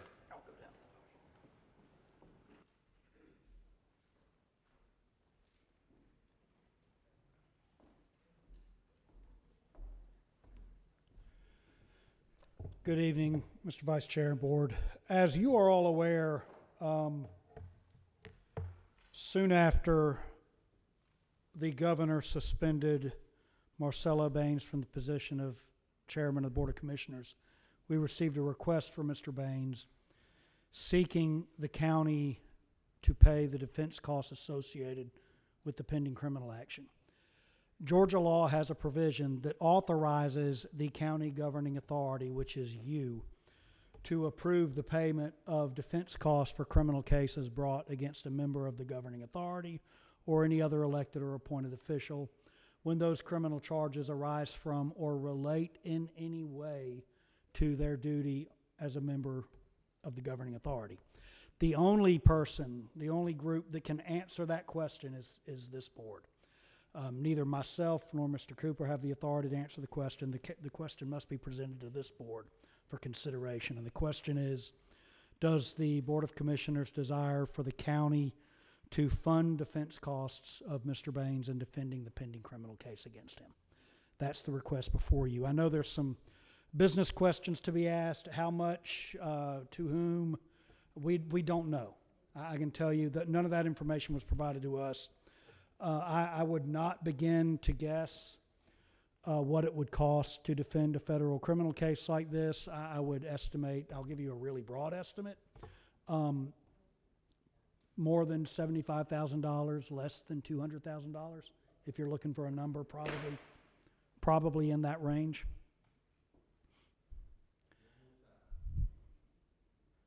Yeah. So we don't know how much is being requested or how much is being sought at this time. And it's left to you. Georgia law authorizes 3 answers to this question, really 4 answers to this question. Georgia law authorizes you to say no. There is no legal obligation on your part to pay these costs. Georgia law would authorize you to agree to pay some, but not all of those expenses. Georgia law would authorize you to pay all of the expenses, and Georgia law would also authorize you to defer a decision until the case is over. And in the event of a not guilty verdict or a dismissal of the charges, Georgia law would authorize you to reimburse a portion or all of those fees. So those are the options you have today. I'm happy to answer any questions you might have.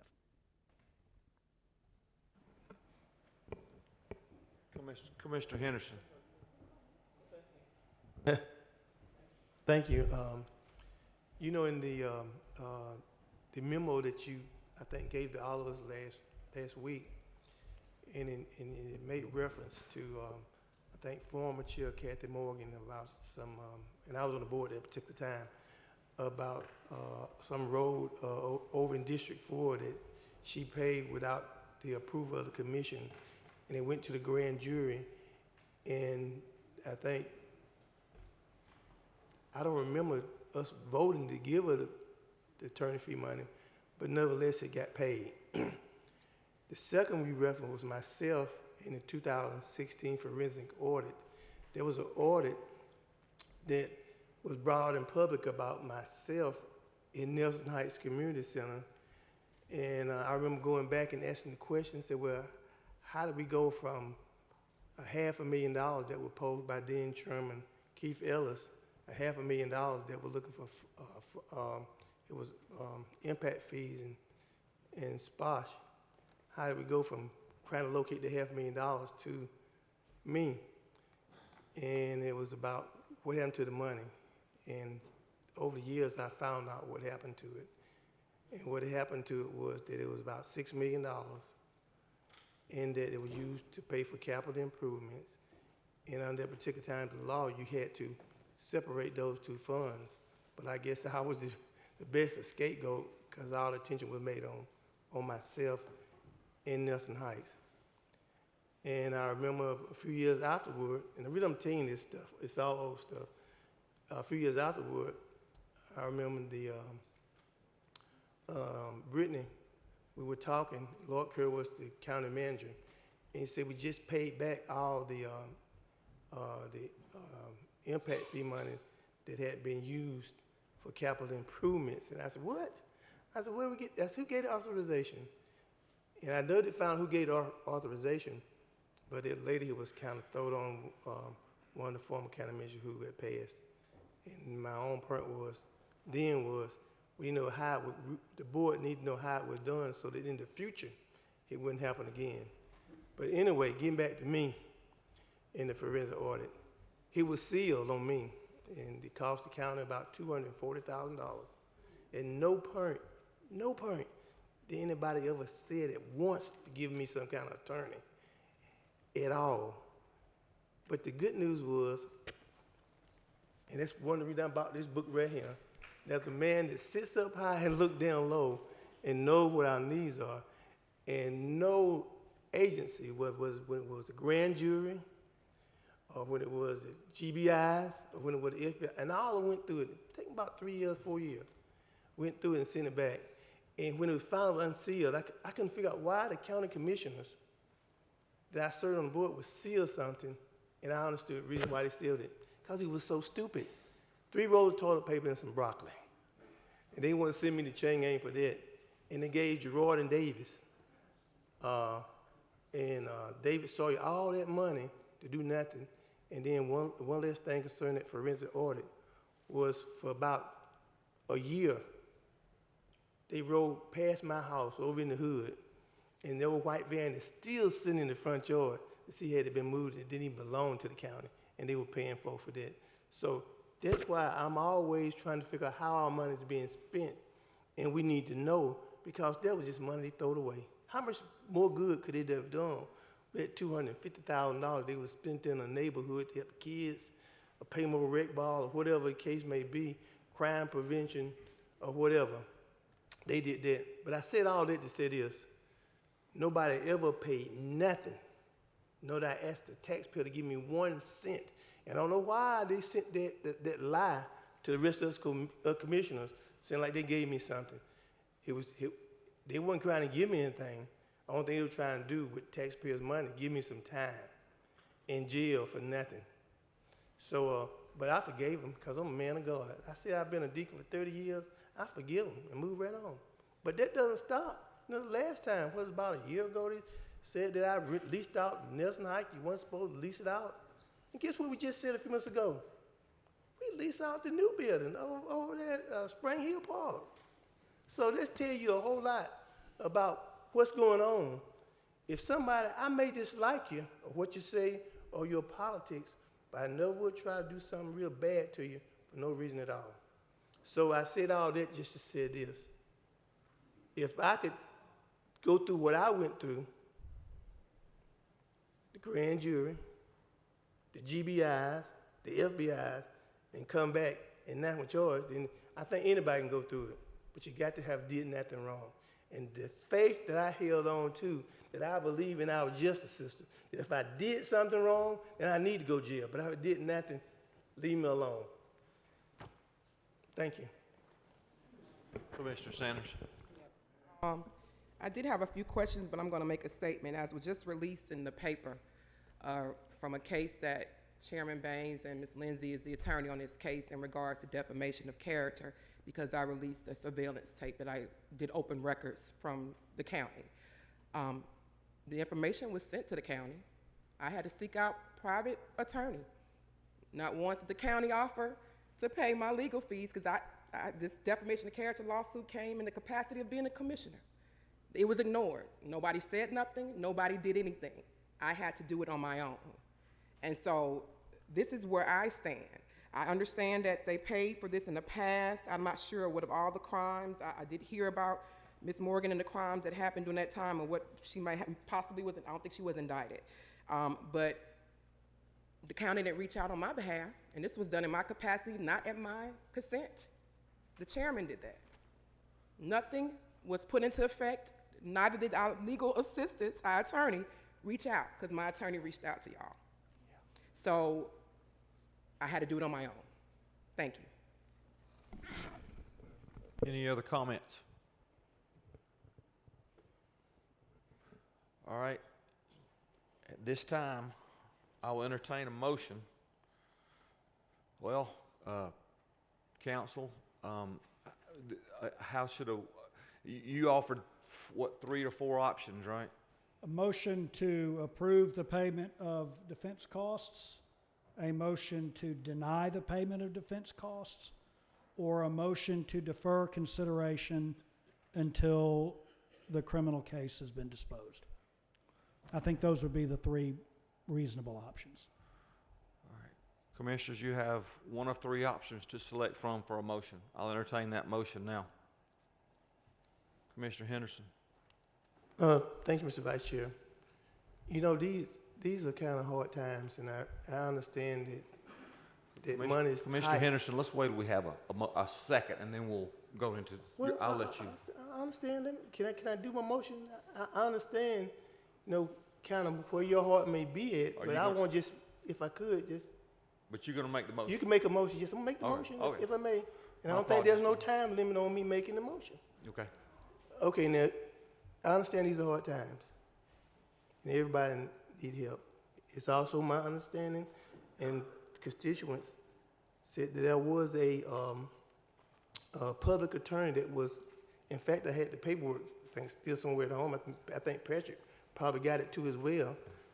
And there was a public attorney that was given to him by, I guess, the federal government.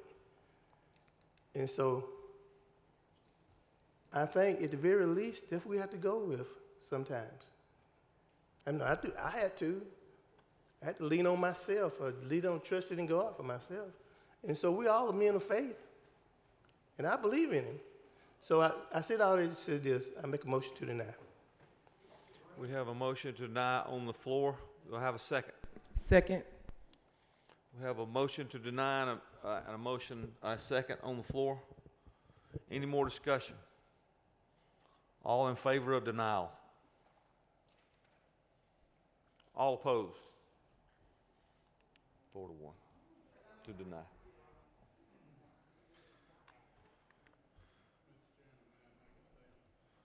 Commissioner Cowan, thank you. Thank you. I'm assuming that the motion to deny is going to be not pay any legal fees, not even a reimbursement. Is that correct? That's the motion today. Now, there's nothing that prevents the board in 6 months or 9 months, if the case is disposed of, to reimburse some fees. I mean, So we can revisit this if he is acquitted. If the case is disposed of in his favor, you would be permitted to revisit it, yes. Okay, so if he's acquitted, case is dismissed or whatever, or there's no finding of wrongdoing or anything like that, then we can bring it back and ask for a reimbursement to him for the attorney fees that he's expended. Is that correct? Georgia law does authorize that, yes. Okay. All right. Thank you. Thank you, Counselor. We'll move on to item number, I believe we're going to call it 12, but we're going to combine 12 through, I think we said 12 through 15, am I correct? That's correct. If you would state for us, please, Counselor. Sure. This would be a resolution to suspend Marcelo Baines from the board of the Newton County Industrial Development Authority, the Joint Development Authority of Jasper, Morgan, Newton, and Walton counties, the Newton County Solid Waste Management Authority, and Viewpoint Health, pending the final disposition of the criminal case. To give you a little background, as you are all aware, the governor has suspended Mr. Baines from the office of chair. Georgia law has a similar provision that allows the governing authority to suspend an indicted official from any position that it appointed it to. This board appointed Mr. Baines to those 4 boards that I just mentioned. It is within your authority now to suspend him from those 4 boards during the pendency of this pending action. When the case ends, if he is acquitted, found not guilty, by operation of law, he will return both to his position as chair and to his position on the board of each one of those. If he is found guilty by operation of law, he will be removed permanently. So what this does is it matches what the governor has done by suspending him temporarily, pending the outcome of the case, from those 4 boards. At this time, I'll entertain a motion. You got a question, Commissioner Henderson? Go ahead. Thank you. Would Gaither's plantation be included too as well up until he's found innocent or guilty? No, and here's why. The chairman's authority over Gaither's plantation is a function of the chair. He is no longer the chair. He has no authority over Gaither's, period.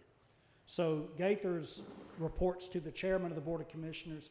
Mr. Baines is not today the chairman of the Board of Commissioners.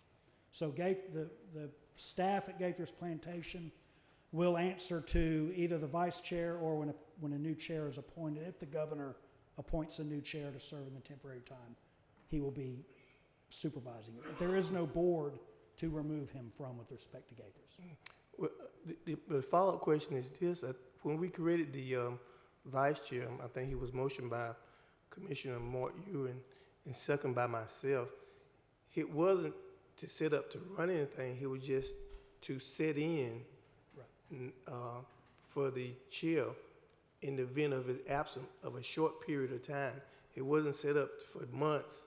It was set up, maybe for a meeting or 2, similar to, I think, what most of us around this board have done. And so I think if we're going to use the vice chair to conduct all the meetings and stuff, then it probably need to be talked about around this particular board because it was not given that power to do what I think we are kind of going to move to it to do.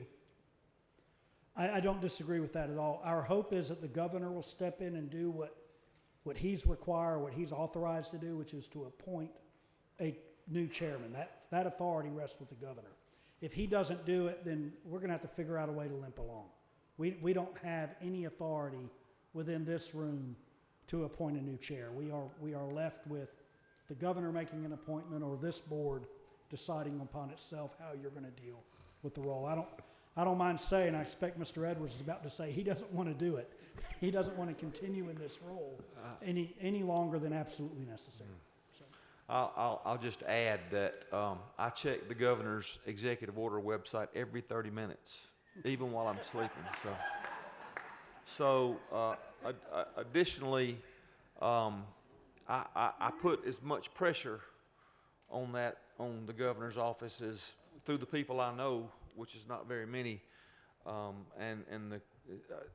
I thought we would have something by now, but we don't, so we'll continue to limp, and I do mean limp along. So I do not want to sit here, I want to sit right there.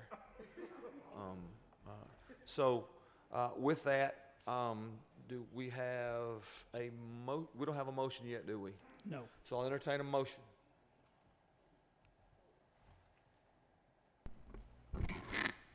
I move to approve the resolution of the Board of Commissioners of Newton County, Georgia, suspending Marcella Baines from the boards of Newton County Industrial Development Authority, the Board of the Newton County Solid Waste Management Authority, the Board of Viewpoint Health, and the Board of the Joint Development Authority of Jasper, Morgan, Newton, and Walton counties. We have a motion. Do we have a second? Second. We have a motion and a second. Any more discussion? Commissioner Henderson.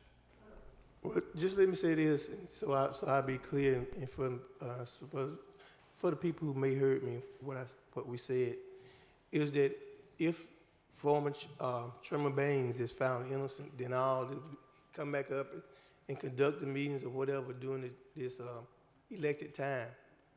But until then, we're trying to move in the direction as far as trying to move this board along, conduct meetings as best we can, and up until somebody's either brought back or we have to vote somebody in. That's correct. Commissioner Sanders. I just have a quick question. Who will, and I know we kind of talked about this vaguely, but who will be appointed? As I mentioned, it doesn't have to be a commissioner, it doesn't have to be the chair on some of these boards. It could be any elected official based on the bylaws. So is our next step, our next meeting, or this meeting to appoint somebody in the meantime until the governor moves forward? Because at this point, that means there'd be no representation on some of these boards. I think he represents Newton County. So there would be no representation from Newton. So what will we be doing in the meantime? Right, so that'll be up to the board. Whatever step you take next will be up to the board.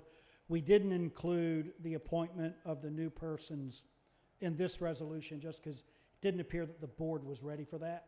I would urge you to collectively, individually start thinking about that. I do think there is some wisdom in waiting to see if a new chair is appointed. But also you have to balance that out against exactly the point you made. How long do you want to go with that chair empty in each one of those meetings? So I think that's a balancing act. Whatever this board elects to do, we'll make it work. Let me just add too, and I think you guys have probably noticed over the last couple of meetings that we're trying to eat the apple one bite at a time, right? But you cannot ignore the fact that we have a sense of urgency on some of these boards.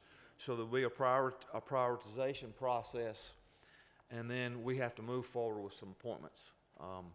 Hopefully that's with a new chairman in the next meeting, or interim chairman in the next meeting, but maybe the next meeting, I don't know. But I do understand the sense of urgency. Some of those boards have reached out to me, and I've explained to them that just what I said. We're trying to eat this apple a little at a time. We don't want to have any knee jerk, but we're trying to not stall, but we're also trying to give the governor his ample time. But at some point we can't give him any more time, and we'll have to move forward. So that's kind of where we are. No excuses.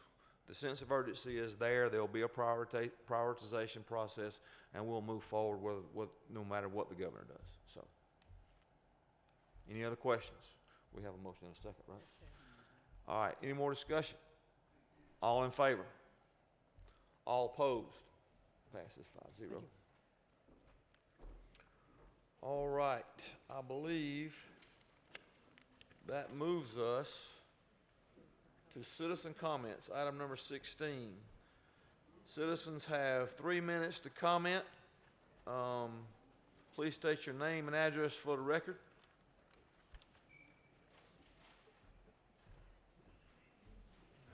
Hi, it's Carolyn Woodward again from Broadleaf Subdivision, District 3. As far as the reappointment, we are all living in terrible economic times. Those of us that are retired and only get paid maybe $20,000 or $30,000 a year, which is probably most of the folks that pay y'all salaries, we want you to tighten up your belt too. There is no reason why we even need a chairman position. I'm sorry. And if you think that Kemp is going to put in Ellis when he didn't even get the position, we're going to fight on that one too, okay? And let's go back to transparency, because I've been in front of this board for years. I know you know who I am. And I've lost my temper multiple times, and I apologize for that. But I get tired of not being heard. I get so tired. I get so tired of listening to blathering on. Y'all get to jump around on agenda items. You had already answered his question about doing the water testing. But we got to sit here and listen to more of that droning on. And it's almost 10 o'clock, and it's a school night, okay? So, and then also $350,000 per mile to resurface roadways? I'm in the wrong business, y'all. I want you to look at that, and I also want to know how you came up with the roads that got fixed. Because I'm seeing a lot of residential communities out here. My subdivision hasn't been paved since I've been in here, and it's all cracked up. And we pay a lot of taxes, okay? I'm not saying that we deserve better treatment. I'm just saying we pay a lot of taxes, okay? And I am tired of seeing you guys sit up here and write a check here and write a check there when it's my money you're paying. And then you have a budget that you have a carryover of millions of dollars? Holy crap, how do you do a budget? You need some finance education, because that's not how you run a budget. You don't just put money in a slush fund and say, I'll use it later, because that's how y'all get busted. That's how you get federally indicted, okay? And as far as paying attorney's fees, I think that if the chairman is exonerated, yes, we do owe him a thing, but if any one of you does a criminal act wearing your commissioner's cap, and it's based on your own poor choices and your own foul cronyism, it's on you, okay? So if we find out that he's implicated, or any of y'all are implicated, based on your own personal actions, it should not come out of my pocket. It should come out of yours, because that's what we pay you for, okay? As far as putting it on the website, I've asked you since the very beginning. I've told you that has got plenty of bandwidth. I talked about transparency when I was up here the very first time. It doesn't take much for you to put an agenda out there. Everything you look at, I should be able to see ahead of time. I also should see printed minutes. So when I go back and search for something that I've repeatedly asked for, and y'all don't even put it on the agenda, you don't even call me back. I've copied every one of you in, and you just ignore me because you think I'm rude or that I don't deserve to be here. Well, you know what? I'm a professional woman. I retired after 30 years, and I didn't behave the way any of y'all did, okay? Because I wouldn't have kept a job. If the chairman had done what he had done working for any other major company, he would have been fired on the spot. Thank you.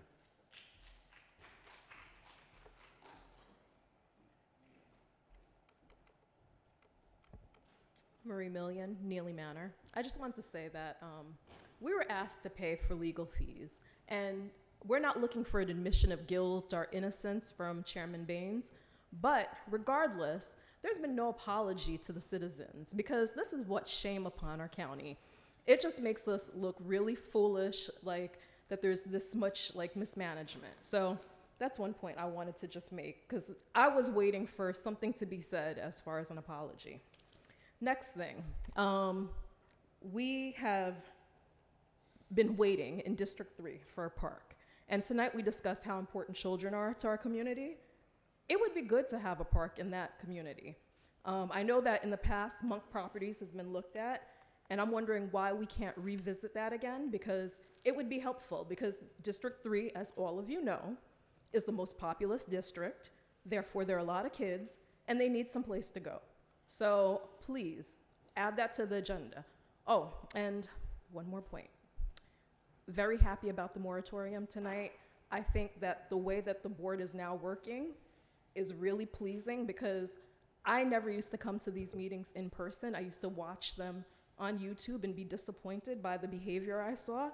But now that I see everyone working together collaboratively, it's impressive, and I hope it keeps going. Thank you.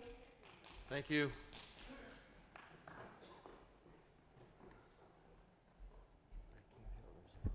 Maya Allen, District 3.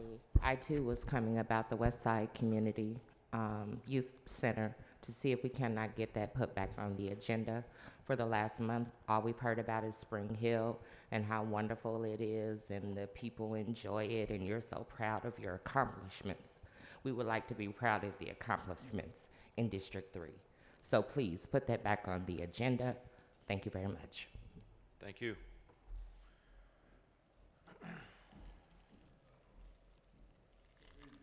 Joseph Reed. I just want to say I growed up in this town.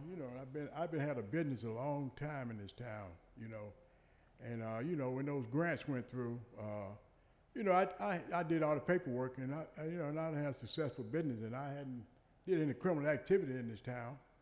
And I just kind of feel some kind of way because I didn't get a dime out of the grant or nothing. But now we're sitting here talking about giving somebody some money that's might be involved in criminal activity, and I feel like I didn't do nothing. I didn't get nothing, and I was kind of hungry too. You know what I mean? Thank you. Thank you.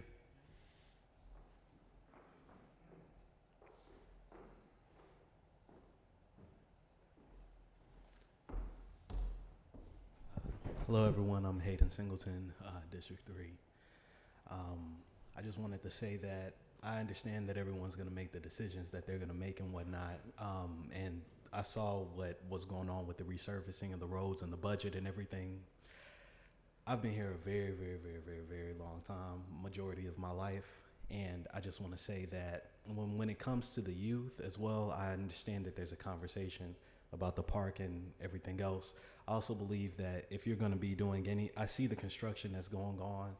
Sidewalks are very important. So when it comes to the communities and the families that are in, I live right there. And I see that a lot of the people who try to walk in that area, there's no sidewalks available all completely down Kirkland Road. So if you're going to do anything, I would just say sidewalks will go a very, very long way. Thank you.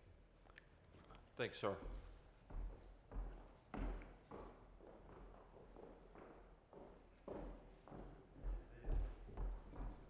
Susan Jackson again, 110 Wisteria Boulevard. Used to be District 3, now District 2. Okay, everybody say walkable, bikeable neighborhoods. Walkable, bikeable neighborhoods. Walkable, bikeable neighborhoods. I want to ask that you put on the agenda West Side Park and sidewalks, walkable, bikeable neighborhoods. I made a call to Chester Clegg regarding the hot mess of the roundabout that they had on whatever that is, Kirkland. I advised him that I would like a sidewalk from Kirkland all the way to Newton County High School, and a sidewalk on from Newton, this is Board of Education. I'm saying all that to say our conversation, he felt indifferent. I didn't get any resolution. I honestly believe that whole department needs an audit.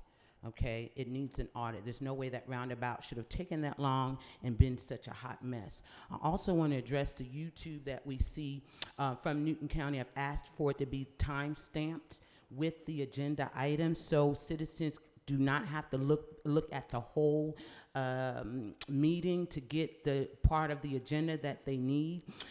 Also, our website is a hot mess. It looks like my, I guess, a sixth grader did it as a project, okay? Also, I want to address the Brown Bridge Road in Salem. That corner is my baby. That CVS, that Walgreens, that Chick-fil-A, Zaxby's, Goodyear, and Walmart. I've been preaching to them about cutting that grass and keeping those curbs clean. I tagged you in a Facebook. I have yet to get a response. I have called Walmart and so on. it is imperative that our big businesses that are in our county take care of their property, and because what that does is it brings down our property value. Okay, and I have to tell whoever's visiting my house, listen, come down the Brown Bridge, go to that raggedy behind Walgreens. Okay, you're gonna pass a raggedy behind Walmart, and then keep on going down, and you see me. Okay, I don't want to say that any longer. The district managers get tired of me calling. I believe as an elected official, this is your district. Don't you drive past there? Did you not see Walmart, that grass? Ma'am, address me. Okay. Basson, do you drive by that Walmart? Yes, ma'am, I do. Okay, I would ask for you to call them. Use your influence, okay? Use your influence for that. Also, one other thing I believe there's an agenda of this board is to wear us out as citizens. I don't have time to come up here and tell you what I need every single time. Do what I elect you to do so I can do what I need to do. You need more tax revenue, you need more things, let me do that. I should not have to come up here time and time again to tell you the same old thing over and over and over again. Thank you, ma'am.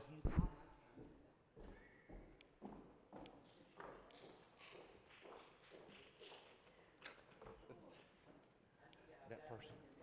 How y'all doing? Belcher. Live down the street from Marcelo. I see y'all just having a field day with Marcelo. Y'all having a field day. It's so funny.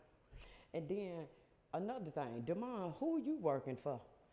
Camilla Harris or us? You been missed 2 days. Yeah, 2 days. Ma'am, please address me. Why is he working 2 jobs? Ain't doing nothing for Newton County. Ain't doing nothing for District 2. Nothing. And then I thought y'all have to vote. I thought y'all have to vote on things. How did y'all vote on putting that skate ramp out there in Denny Dobbs? Because he sure put it out there. But he was complaining about Commissioner Sanders spending money. How much he done spent? He ain't doing nothing. Y'all rattling off money. Y'all ain't said nothing about the senior citizen. Y'all got so much money. Or the applications y'all took, are y'all gonna go back and redo those houses? Are y'all gonna do that? Because y'all got plenty of money. Y'all got play fund, remember? Y'all got all that. So what you gonna do? We the citizens. We wanna know. We got a right to know. Y'all wanna build all these apartments. Salem Road is a hot mess. A hot mess. And I stay off Smithstow Road. Yes, I do. It's a hot mess. Y'all talking about a 4-lane. It ain't gonna be no 4-lane. Y'all not gonna take those people property. Y'all not gonna take those people property. That's what you're gonna do. Roll your eyes. I do it too. You're very disrespectful. And like we said, y'all need to get a new chairman. And we need to know how our money is spent. Not no defense lawyer. When I was convicted of felon, didn't nobody up here give me no money. Nobody. So what you gonna spend our taxpayer money? Anybody believe he ain't guilty? Let them write their check to them. But our money, we write it to the county. Well, we've been doing it. No, he don't need our money. He stole enough. Let her be his defense attorney. Stephanie. That's who they collaborate together, work together. Ain't that how I go? Mason, you need to get on your job, boo-boo. Because you lacking. Thank you. I think. Anybody else?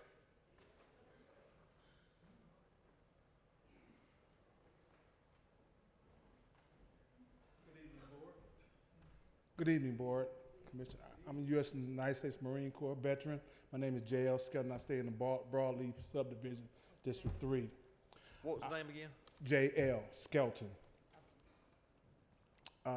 My point is to say this. I've been in several of the meetings, and I've been hearing all the things that been being built. I hope we are watching the builders as well as the inspectors, because I come from Michigan, and I done seen them shotgun townhouses.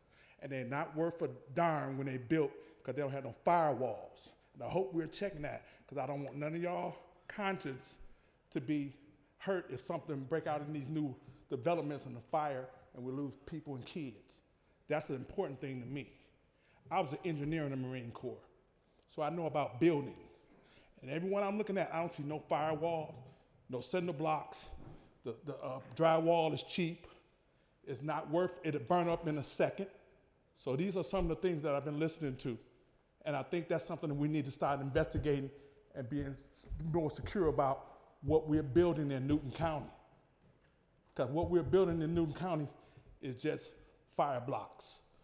One go up, 20 go down. And we need to really look into that. Whoever the inspectors are, they need to be on their JOB. Thank you for canceling the money for Marcellus bond, because we don't need to pay for it. And in the Marine Corps, once you found guilty or found not guilty or under investigation, all pay stop, everything ranks is gone, you get stripped of everything. And I think that's what, I'm glad y'all deciding to do that. Please strip him of everything. And if you need to investigate him and file charges for Newton County against him, I think that needs to take place next, after the federal government get through with him. I done seen a lot of corruption in Michigan, and I don't want to see that since I moved here in Newton County 20-something years ago. I've seen the corruptions. We put him in, he went to Texas, he in Texas right now, a corrupt mayor. I don't need to see no corrupt commissioners. So let's get that out the way. And as an attorney, I heard what you said, the choices, shouldn't be no choices. No more seating for Marcellus Barnes. No more money, no more accolades, no more nothing, period. And I thank you for doing that today, because I didn't want to hear it or read about it or see it no more. I don't want to tell my veteran friends that live outside of here I want to tell them about the good things about Newton. And I know about a shotgun house. And these townhouses are shotguns, ready to burn and kindle. That's all they're going to do. So I hope we get some better inspectors going up in them. Because if you can hear somebody next door, don't nobody want to hear the arguments going on next door. And that's what's being built. Thank you. Thank you.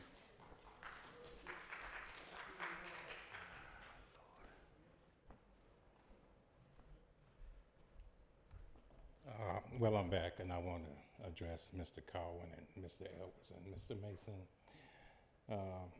about Mr. Baines. You know, we don't care about what you do in your personal life. That's your business. But don't bring your personal life and put it on the taxpayer. Okay? Don't bring whatever you're doing out there criminal, don't bring it back to us. Because we do not want to pay for your mistakes out there. Now, if you want to do whatever and hire whoever, that's your business. Because if you're going to take our tax dollars and give it to Mr. Baines, well, we got Newton County Jail over there. Everybody over there begging for some help over there. So you going to take our tax dollars and go over there and help them too? That's the same thing what you're trying to do for Mr. Baines. Do not give him our money. Thank you. I don't think we voted to give my money, did we? I don't think we voted. I thought I missed them. Hello, y'all have seen me several times. I just wanted to say I applaud y'all for denying the payment of What was the name? I'm sorry. What was the name? Rebecca Mask, Sorry. 695 Stoney Drive, Oxford, Georgia. All right, I want to applaud y'all for your vote and denying that you pay his lawyers or whatnot, the fees. I was wondering though, until he is determined whether he's guilty or not guilty, we pay his salary. Am I correct in that? We're paying his salary that entire time, going on now, throughout until we determine it. Now, if we have to hire another somebody to replace him, then we'll have to pay his salary as well, right? So we'll be paying two salaries while he's being decided whether he's innocent or guilty. So I agree, deny. Thank y'all so much for doing that, because my tax dollars, you know, my property taxes, my everything has gone up. And I just appreciate it, and I applaud y'all for that. And I hope I have seen a difference from the time I've been coming to these meetings since about March. And I am really happy with what I'm seeing up here now. Y'all are really working together now. And I thank y'all for that very much. Please. Gee, I'm lose my mind.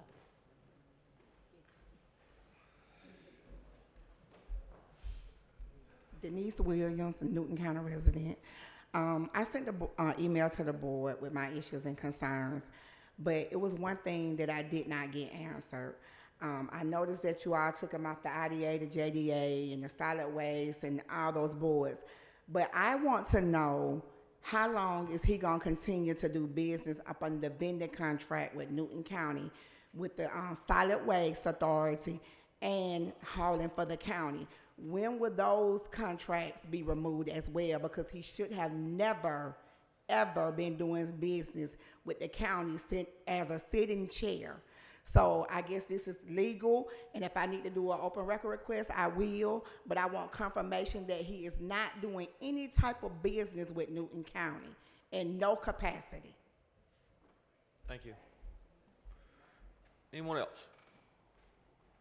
All right, Commissioner Cowan, we're going to start with you. Thank you, Mr. Vice Chairman. I don't have any comments. Commissioner Henderson. Thank you, Mr. Vice Chair. You know, I've been on this board for years, and it seemed like, and my wife often tell me, JC said, why you're fighting just about every other night a month, every first and third Tuesday, trying to fight for the rights of your citizens, and it seemed like they're just trying to just drag you. And I said, well, that's something I asked for. And what we're fighting for now is just for the simple right for our children to have somewhere to play. You know, you build a building and it's vacant. And yet it's vacant because they came up and said, well, you know, you leased out the building. And yet that's what the county does to buildings, lease them out. So you make rules and you change them. And so, but I'm hoping that Commissioner Cowan, myself, and Commissioner Sanders, and Stan, and Demond, hope we get together and own back up Nelson Heights and put down the recreation. I don't want to go back over it because it's just too much of a distraction from other things that happen in the county. And can you think of how many people who may want to have leased the building, who can't lease it? How many members in the community who have passed and can't have a repass in their own community? And then the crimes that they are committing out in the field. Now, I don't know where some of these people come from, but we believe in when you're not using it, close it up, lock it up, take care of it. But unfortunately, you know, we don't come from the same community that I came from. And I was born and raised here in Newton County. Transparency. We got to just stop talking about transparency and be transparent. We're not transparent. We got to be transparent. Don't just pay $500,000 to train everybody to be transparent like we did with Dave. Them came down here, and then when it come to it, we're not transparent. I'm trying to, but I just can't get no help. If I could get a little help, we'll make it transparent. And we're tired of these taxes. Thank you. Give me a few extra minutes. We're tired of all these taxes. I mean, I'm tired of double taxing in the city of Covington. I'm tired of it. There's no reason why we should continue to be taxed. We got money. You saw that this evening. So, hey, it's time for a change, y'all. Only you can make that change. And we better start now. Thank you. Thank you. Commissioner Sanders. Just to expound a little bit on what Commissioner Henderson was stating, I'm thankful and excited to see Newton County residents coming out and speaking out. This is your government. We just sit in these seats because you put us here. We don't own and operate. We don't even own the public records. They're your records. They're the public records. So I want to thank you from the bottom of my heart from opening up your heart to speak. And don't be afraid to speak about something that you see that's not right in your community. You have that right to do so. So thank you for that. I just came back from Milwaukee, Wisconsin, which was great. I was invited from Local Progress to attend a Progressive Governance Academy with state reps, which was also state rep from Georgia, also state reps from various other areas, and also other elected officials. And what progressive leaders are, and you only can be invited to this conference unless you are a progressive leader. It means that people who actually speak out for the counties or wherever government they're in and don't mind fighting. And basically we'll get the backlash, and they help us through that, to get through it. And so everybody that was invited to that conference are known as progressive leaders all over the United States, from the local level to the state level. August 24th, I partnered with the Department of Community Affairs to be held at the West Side Precinct at 11 o'clock. It is the Georgia Dream Program, home buyers down payment assistance program that the Department of Community Affairs has in effect. And I partner with them to bring that to Newton, because we have too many people here paying $2,000 a month for rent when you could be putting that towards a house. Amen. And so my goal is to encourage home ownership. I was encouraged that by my parents because I grew up in a home that was purchased. So I never thought of renting. I bought my first house at 21 years old. So I never thought in my mind to rent. I always thought home ownership. So I would love to instill that into certain communities, because a lot of people don't know. They didn't grow up thinking about that they can own a home. So the Department of Community Affairs will be here this Saturday, West Side Precinct at 11 o'clock, and they have money. They have ways that can assist you. There will also be the loan officers will be there as well. It's a home buyer and down payment assistance program this Saturday. Thank you. Thank you, Commissioner Sanders. Commissioner, I have nothing. Commissioner Mason. Thank you, Mr. Chair. I wanted to first address the gentleman that talked about the builders. I know that is definitely something that I've personally been working towards in District 2. As a matter of fact, we just had I had a meeting last night with a community or a subdivision in District 2 along with the builders. We want to make sure that we are holding the builders accountable that are coming into our community and making sure that they are providing us with quality product. Even the gentleman that talked about the sidewalks, that was one of the main issues that this community had. This community has homes starting at $400,000. Now they're coming in doing a second phase. Those homes are going to be anywhere between $700,000 to $800,000, but they don't have any sidewalks. And so we want to make sure that, you know, if that's something that this community desires, that they actually get that. And sidewalks are important. And I think it's something that's needed all around the county, not in any just specific area, but I think it's something that we should definitely, this board could consider and talk about more. The subject matter has been brought up before in the past, but we can definitely revisit that as well. I wanted to address the skate park in District 2.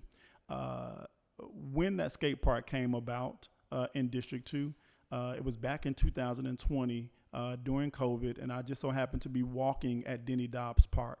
And as I was walking, I saw some kids in the parking lot that were actually riding on their skateboards in the parking lot. And I've told this story before, but I'll revisit again since it was brought up. And so I went to those young people and I introduced myself and I said, my name is Commissioner Mason. You know, I see you all are out here skating in the parking lot, which really isn't that safe because, you know, you got cars coming in and out. You know, would you all be interested in a skate park? Because that had been presented to me as an option by our Parks and Recs department. They said, of course I would. We would love to have one. And so I said, well, I have a little bit of money that was set aside from SPLOST. And so I'm open to, if that's something that you want, then I'm open to doing that. We moved forward. We got that skate park for the kids. If you go out there at any given time, you will see that skate park filled on a daily basis, on a regular basis. Now, am I personally going to go out there and skate? No, I'm not. But that doesn't mean that I don't provide things for those youth that are going to go out there and skate. So, yes, we did that. Also, when it comes to me not being here at this particular desk, for those who may or may not know, this is a part-time role, and so it is not enough funds to actually take care of my family. I have a wife and 4 children, and so I have to go out and run another business or take on another job so that I can generate revenue to take care of my family because the citizens of this community has stated that this is a part-time role with part-time pay. And so I have to supplement my income. And so when you don't see me here, it is not because I'm intentionally not being here. It's because I'm somewhere working to provide for my family, just like you all are working to provide for yours. So yes, this is a duty that I have, and this is a responsibility that I have, and you're gonna see me here most of the time. But if you ever see me out, you'll know that I'm either away at a conference where I'm trying to get information to help enhance this community, or I'm working. Thank you, Mr. Vice Chair. Thank you. I believe we have a need for executive session. For this time, I'll entertain a motion to enter into executive session. We have a motion. I'll second. All in favor? Motion carries. I do not believe we'll have a vote, right? No, we don't need a vote.